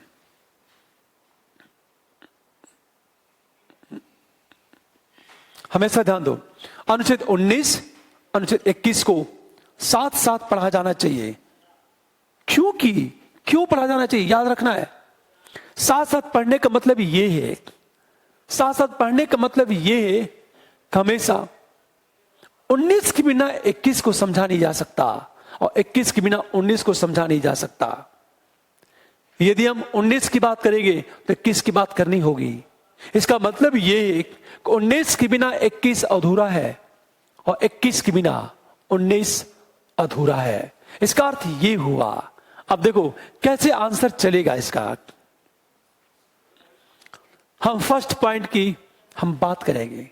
हमेशा ध्यान दो इस बात को, क्यों शास्त्र पढ़ा जाना चाहिए? क्योंकि अनुच्छेद 21 गरिमा में जीवन की बात करता है, किंतु गरिमा में जीवन तभी संभव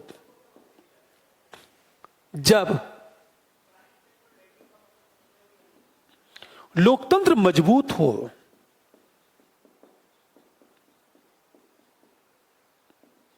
और इसके लिए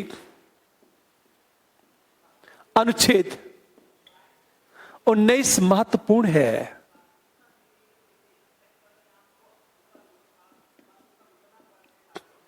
हमेशा ध्यान दो, अनुच्छेद 21 गरिमा में जीवन की बात करता है, किंतु गरिमा में जीवन तभी संभव जब लोकतंत्र मजबूत हो, और इसके लिए अनुच्छेद 19 महत्वपूर्ण है। पहला पॉइंट।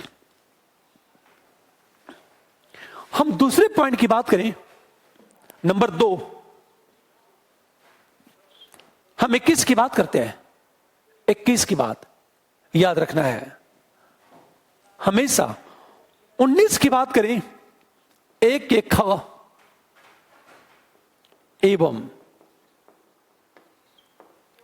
गांव में शांतिपूर्ण प्रदर्शन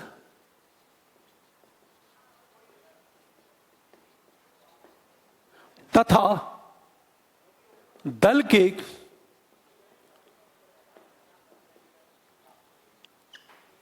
गठन का अधिकार है।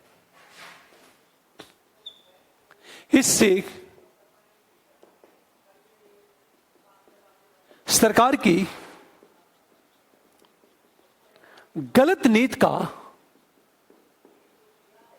विरोध करने के साथ, हमेशा ध्यान दो, लोकतंत्र का संचालन होता है।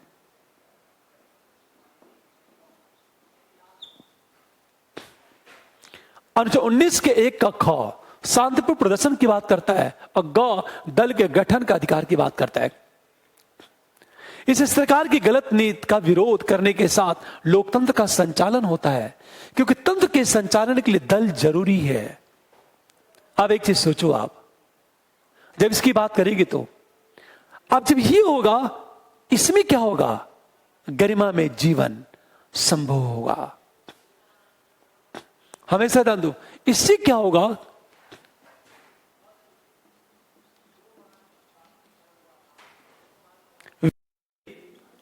कि गरिमा में जीवन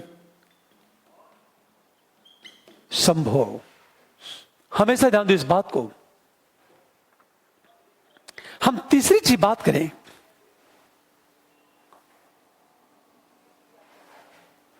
नंबर 3, तीसरा पॉइंट देखो जरा, क्यों 19-21 को साथ मिलकर पढ़ा जाना चाहिए? यह बातें क्यों कहा जा रहा है? हमेशा ध्यान दो इस बात को। इसका मतलब यह है, अनुच्छेद 21 में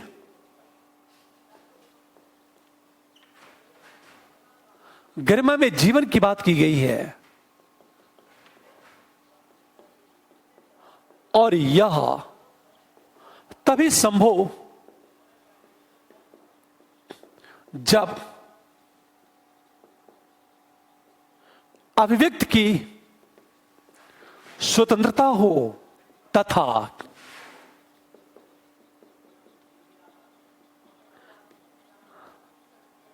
आजीविका का अधिकार हो। अनुच्छेद 19 के क में अभिव्यक्ति की स्वतंत्रता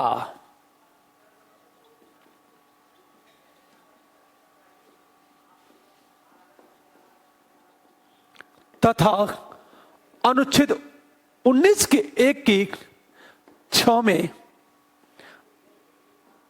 आजीविका का अधिकार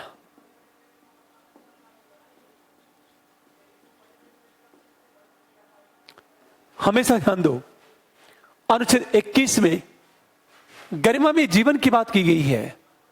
गरिमा में जीवन, और यह तभी संभव जब अभिव्यक्ति की स्वतंत्रता हो और आजीविका का अधिकार हो। एक चीज सोचो, पेट भरा हो पर बोलने की स्वतंत्रता न हो तो आपकी गरिमा सुरक्षित नहीं रहेगी। आप देखो क्या कहता है यह तभी संभव जब अभिव्यक्ति की स्वतंत्रता हो और आजीविका का अधिकार हो। अभिव्यक्ति की स्वतंत्रता की बात 8 के 19 के 1 के क में और आजीविका के अधिकार की बात 19 के 1 के 6 में की गई है। इसे कहा जाता है एक के बिना दूसरा हो ही नहीं सकता। हम नंबर 4 की बात करें कि साथ साथ पढ़ने की बात क्यों की गई है। हमेशा ध्यान दो, 19 और 21 दोनों एक दूसरे के पूरक हैं। 19 21 को पुश करता है, 21 19 को पुश करता है। अनुच्छेद 19 एवं अनुच्छेद 21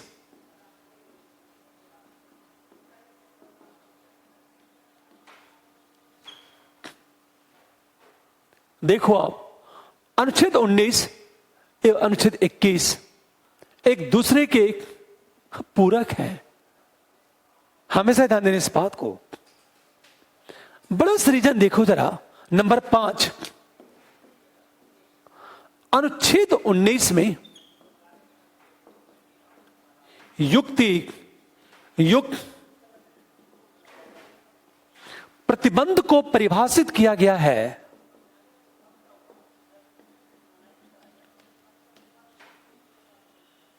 इसे अनुच्छेद 21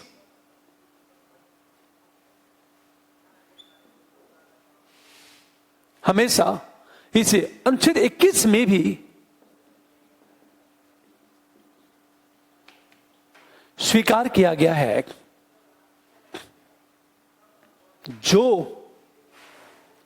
जो सरकार की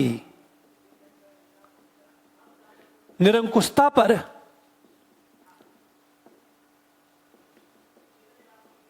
प्रतिबंध लगाता है ताकि व्यक्ति का प्राण एवं दैहिक स्वतंत्रता बनी रहे। हमेशा ध्यान दो, अनुच्छेद 19 में युक्त प्रतिबंध को परिभाषित किया गया है। अनुच्छेद 19 बताता है कि युक्त प्रतिबंध का अर्थ क्या है, और इसे अनुच्छेद 21 में भी स्वीकार किया गया है। आप सोचो, ये जो युक्त प्रतिबंध सरकार के निरंकुशता पर प्रतिबंध लगाते हैं, जो रीजनेबल रिस्ट्रिक्शन है, यह सरकार की जब निरंकुशता पर प्रतिबंध लगाते हैं तो व्यक्ति का प्राण एवं दैहिक स्वतंत्रता बचा रहता है। अंततः उसका गरिमा में जीवन सुरक्षित रहता है। अब एक चीज सोचो, ये 5 पॉइंट की बात करें, अंत में बात करेंगे निष्कर्ष, और निष्कर्ष में केवल एक लाइन कि मेनका गांधीवाद में सुप्रीम कोर्ट ने यह कहा कि अनुच्छेद 19 और 21 को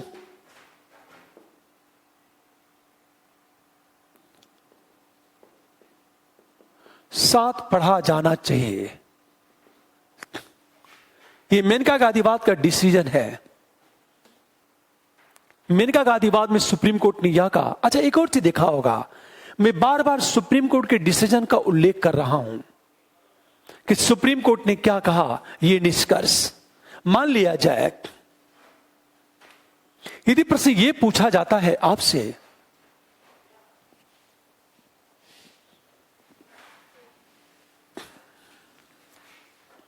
प्रश्न यह पूछा जाता है कि अनुच्छेद 21 का निरंतर विस्तार हो रहा है। क्वेश्चन, अनुच्छेद 21 का निरंतर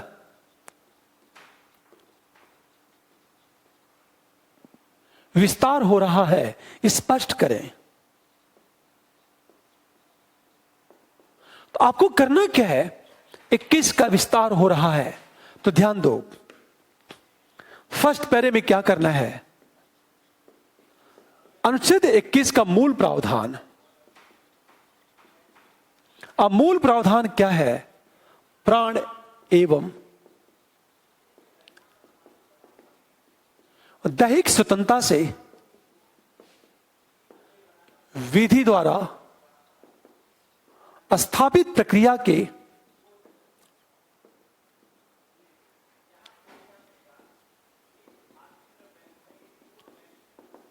वंचित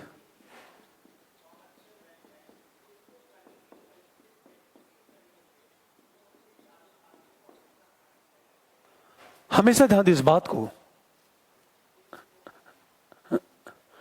अनुच्छेद 21 का मूल प्रावधान क्या है?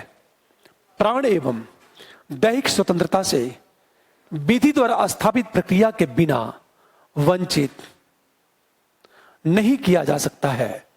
ये हम सेकेंड पैरे में आएंगे, सेकेंड पैरे में, और सेकेंड पैरे में हम ये लिखेंगे कि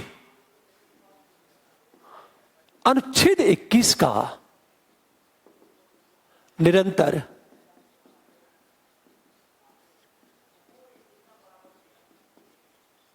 विस्तार हो रहा है।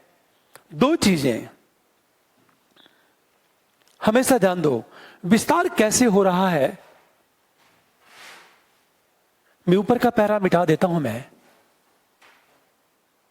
हमेशा ध्यान दो, ये जो अनुच्छेद 21 है, इसका निरंतर विस्तार हो रहा है। आपको करना क्या इसमें? हमेशा सबसे पहले क्या आएगा? मेनका गांधीवाद।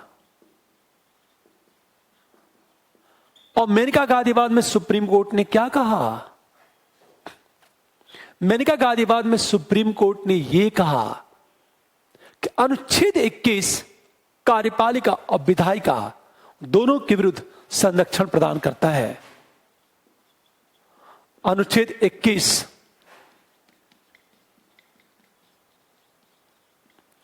कार्यपालिका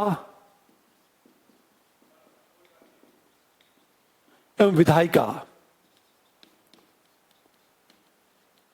दोनों के विरुद्ध संरक्षण प्रदान करता है।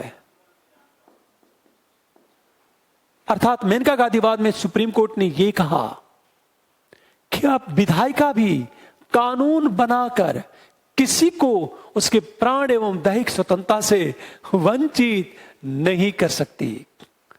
अब ध्यान देने इस बात को। देखो कैसे इसका निरंतर विस्तार हो रहा है। दूसरी चीज कहा जाए, इसी मेनका गांधीवाद में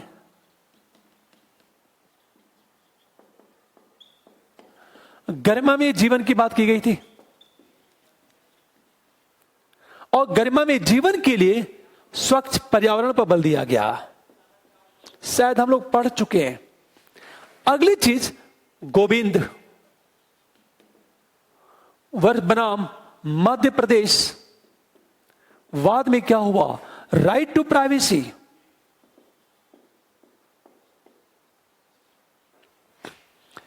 देखो आप, राइट टू प्राइवेसी का मुद्दा उठा, एकांतता का अधिकार, और इसका विस्तार कैसे होता चला गया,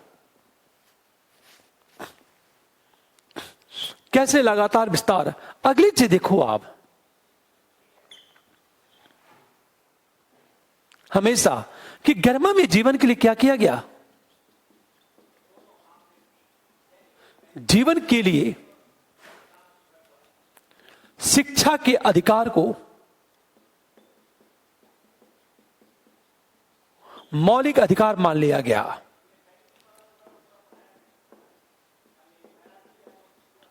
हमेशा गरिमामय जीवन के लिए शिक्षा के अधिकार को मौलिक अधिकार मान लिया गया।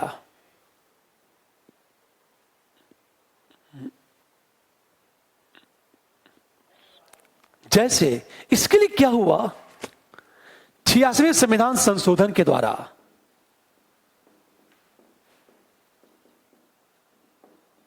ध्यान दो, 86वें संविधान संशोधन द्वारा अनुच्छेद 21 का ए भाग जोड़ा गया।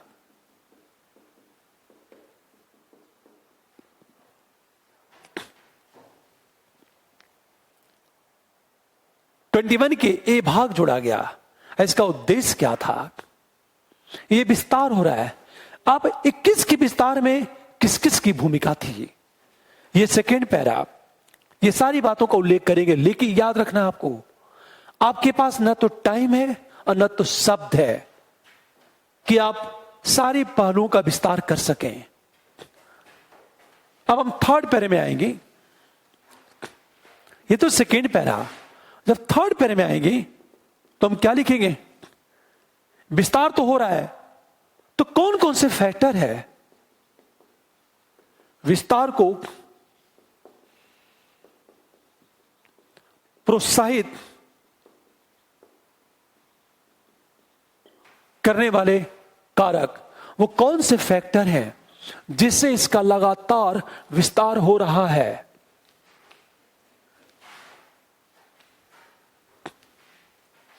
अब देखो, विस्तार को प्रोत्साहित करने वाले कारक, पहला कारक है न्यायिक सक्रियता एवं जनहित याचिका। ये दो महत्वपूर्ण फैक्टर है। दूसरी चीज, न्यायालय द्वारा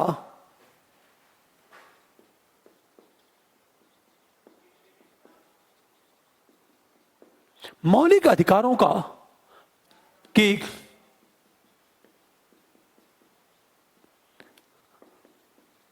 प्रगतिशील व्याख्या।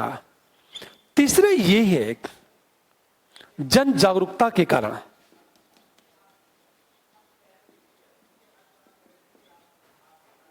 मौलिक अधिकारों के विस्तार की मांग।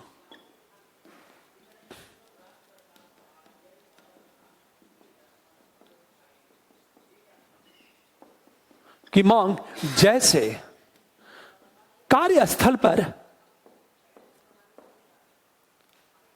महिलाओं की सुरक्षा के संबंध में, महिलाओं की सुरक्षा के संबंध में एनजीओ द्वारा आंदोलन। और दूसरी चीज हम बात करें,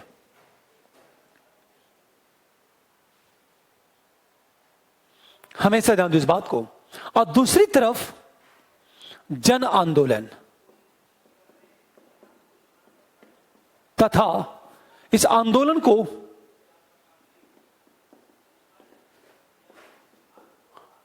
को जन समर्थन।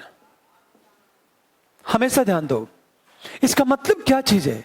जो आर्टिकल 21 का निरंतर विस्तार हो रहा है, विस्तार को प्रोत्साहित करने वाले कारक, पहला न्यायिक सक्रियता और जनहित याचिका का दौर शुरू हो गया। दूसरा, न्यायपालिका द्वारा मौलिक अधिकारों की प्रगतिशील व्याख्या की जा रही है। यदि प्रगतिशील व्याख्या होगी तो स्वाभाविक है अधिकारों का निरंतर विस्तार होगा। तीसरी चीज, जन जागरूकता के कारण मौलिक अधिकारों के विस्तार की मांग, जैसे वर्किंग प्लेस पर महिलाओं की सुरक्षा के संबंध में एनजीओ द्वारा आंदोलन, जैसे विशाखा गाइडलाइन जारी की गई। दूसरी चीज, जन आंदोलन तथा इस आंदोलन को जन समर्थन की मिलने की बात की गई। अब एक चीज सोचो, हम फोर्थ पैरे की बात करेंगे। जब फोर्थ पैरे की बात करेंगे, अच्छा एक और चीज ध्यान देना, ये सारी बातें करने के बाद अब थोड़ा सा डिजिटल इंडिया,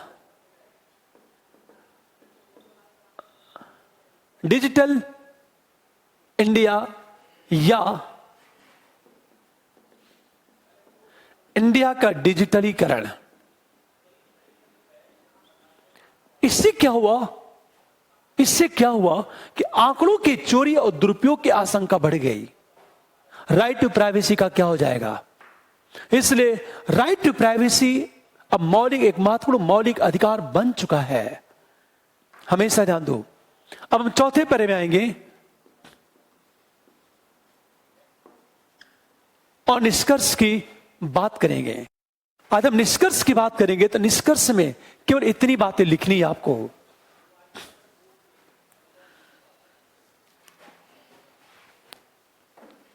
हमेशा ध्यान दो, जब निष्कर्ष की बात करेंगे तो निष्कर्ष में केवल इतनी बातें लिखनी है।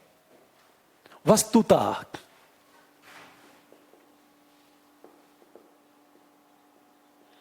अनुच्छेद 21 के विस्तार से, हमेशा ध्यान दो, अनुच्छेद 21 के विस्तार से मानवाधिकार के संरक्षण के साथ शासन व्यवस्था के प्रति विश्वास में वृद्धि होती है।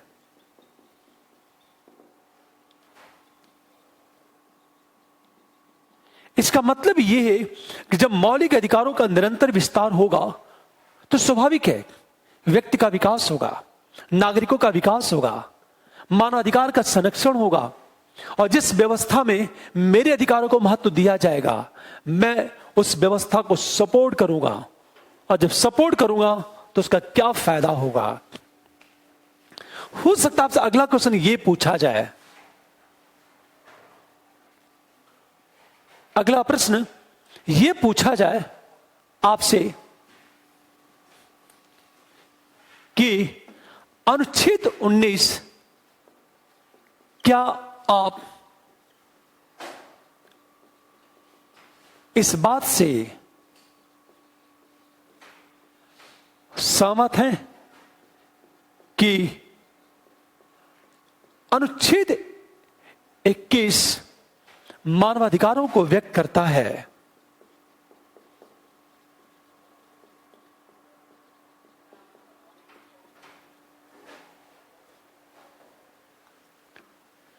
के संरक्षण के प्रति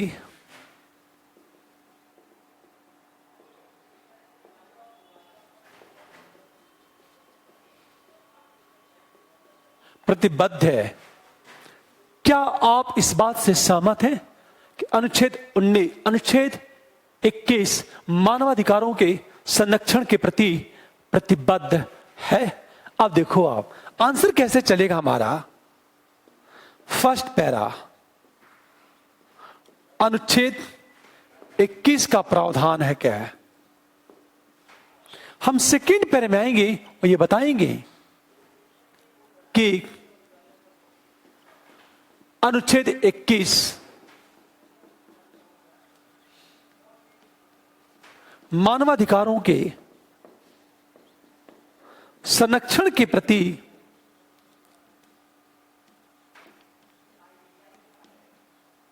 क्योंकि, अब हम क्योंकि की बातें करेंगे। लिखना वही सारी बातें हैं, जैसे हमेशा ध्यान दो 21 क्या करता है, गरिमा में जीवन की बात करता है। और गरिमा में जीवन तभी संभव होगा जब व्यक्ति को अपने अनुसार किसी धर्म को मानने की स्वतंत्रता हो, आजीविका की सुरक्षा हो। दूसरी चीज राइट टू प्राइवेसी की बात करता है, वर्किंग प्लेस पर महिलाओं के सुरक्षा की बात करता है।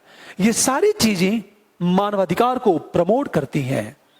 हम थर्ड पैरे में आएंगे और थर्ड पैरे में हम निष्कर्ष की बात। अच्छा, क्या आप इस बात से सहमत हैं? याद रखना, मुझे इसका सपोर्ट क्यों करना है। हम इसके विरोध में तो जा ही नहीं सकते कि अनुच्छेद 21 मानवाधिकार का संरक्षण नहीं करता। बेशक मानवाधिकार के जितने पक्ष हैं, सभी पहलुओं के संरक्षण की बात तो नहीं करता, लेकिन अधिकांश पहलुओं के संरक्षण की बात करता है अनुच्छेद 21। निष्कर्ष, फिर एक प्रश्न पूछा जा सकता है आपसे,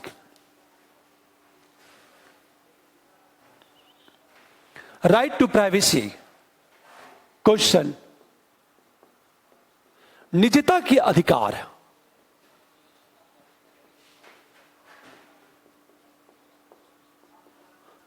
का वर्णन करें। क्या निजता के अधिकार के कारण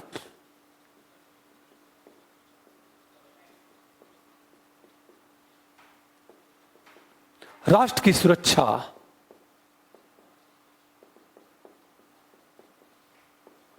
चुनौतीपूर्ण बन गई है? Question mark. हमेशा ध्यान दो इस बात को, क्या निजता के अधिकार के कारण राष्ट्र की सुरक्षा चुनौतीपूर्ण बन गई है? आंसर कैसे चलेगा हमारा? फर्स्ट पैरे में निजता के अधिकार का हम वर्णन करेंगे तो सबसे पहले जब आएंगे गोविंद बनाम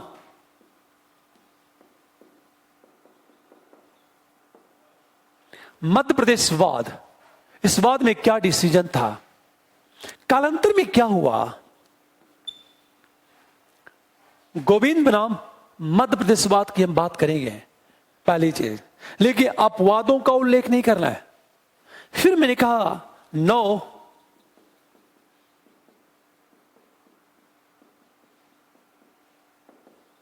कि जो बेंच है, बेंच का निर्णय क्या था,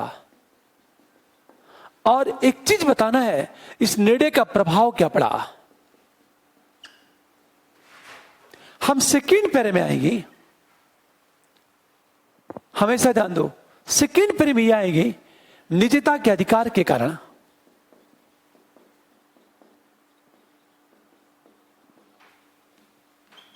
राष्ट्र की सुरक्षा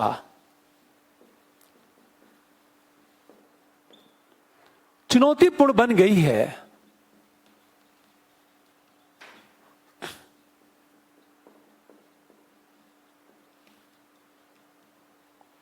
क्यों बन गई है? हम थर्ड पैरे में आएंगे और थर्ड पैरे में हम निष्कर्ष की बात करेंगे। ध्यान देने इस बात को,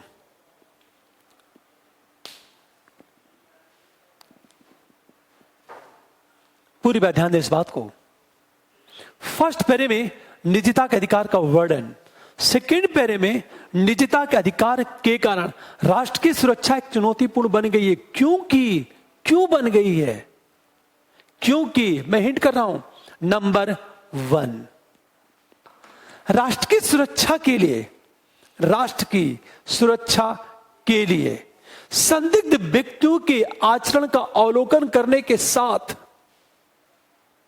उनकी पर्सनल जानकारियों को जुटाना आवश्यक हो जाता है। किंतु राइट टू प्राइवेसी के कारण, निजता के अधिकार के कारण किसी व्यक्ति की पर्सनल जानकारियों का अवलोकन अब कठिन हो गया है। हमेशा ध्यान दो। नंबर दो, राष्ट्र की सुरक्षा के लिए जांच एजेंसियां निरंतर सक्रिय होती हैं, और जांच एजेंसियां किसी भी व्यक्ति के व्यक्तिगत जानकारी का उपयोग कर सकती थी, किंतु राइट टू प्राइवेसी के कारण जांच एजेंसियां अब किसी व्यक्ति के निजी जानकारी का उपयोग नहीं कर सकती।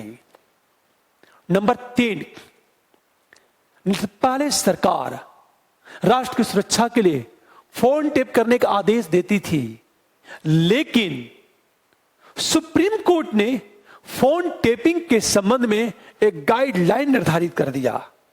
इसका यह प्रभाव हुआ कि उसका मनमाना उपयोग अब नहीं हो सकता। ये 3 पॉइंट करने के बाद अब हम आएंगे सीधे निष्कर्ष में, और निष्कर्ष में इतनी बातें लिखेंगे, बेशक चुनौतीपूर्ण हुआ है किंतु असंभव नहीं। वस्तुतः राष्ट्र की सुरक्षा और राइट टू प्राइवेसी के बीच एक संतुलन होना जरूरी है। हम संतुलन की बात करें, क्योंकि हमेशा ध्यान दो, संतुलन के कारण ही हमारा लोकतंत्र भी जीवित रहेगा, राष्ट्र की सुरक्षा भी बनी रहेगी। Answer close. अर्थात ये जो प्रश्न है 3 पैरे में टूट जाएगा। ये सेकेंड पैरा समझ में आ गया होगा।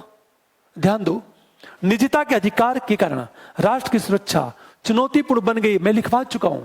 क्योंकि नंबर 1,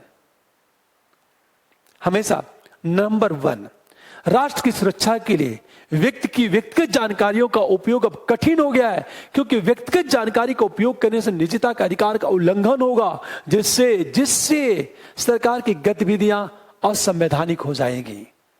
नंबर 2, राष्ट्र की सुरक्षा के लिए जांच एजेंसियां निरंतर सक्रिय रहती हैं और जांच एजेंसियां हर एक व्यक्ति, किसी भी संदिग्ध व्यक्ति के निजी आंकड़ों का उपयोग भी करती हैं, किंतु राइट टू प्राइवेसी के कारण जांच एजेंसियों का विस्तार सीमित हो जाएगा। और नंबर 3, फोन टेपिंग के संबंध में सर्वोच्च न्यायालय ने कुछ गाइडलाइन निर्धारित कर दी। परिणामतः फोन टेपिंग के संबंध में सरकार अब मनमाना कदम नहीं उठा सकती है।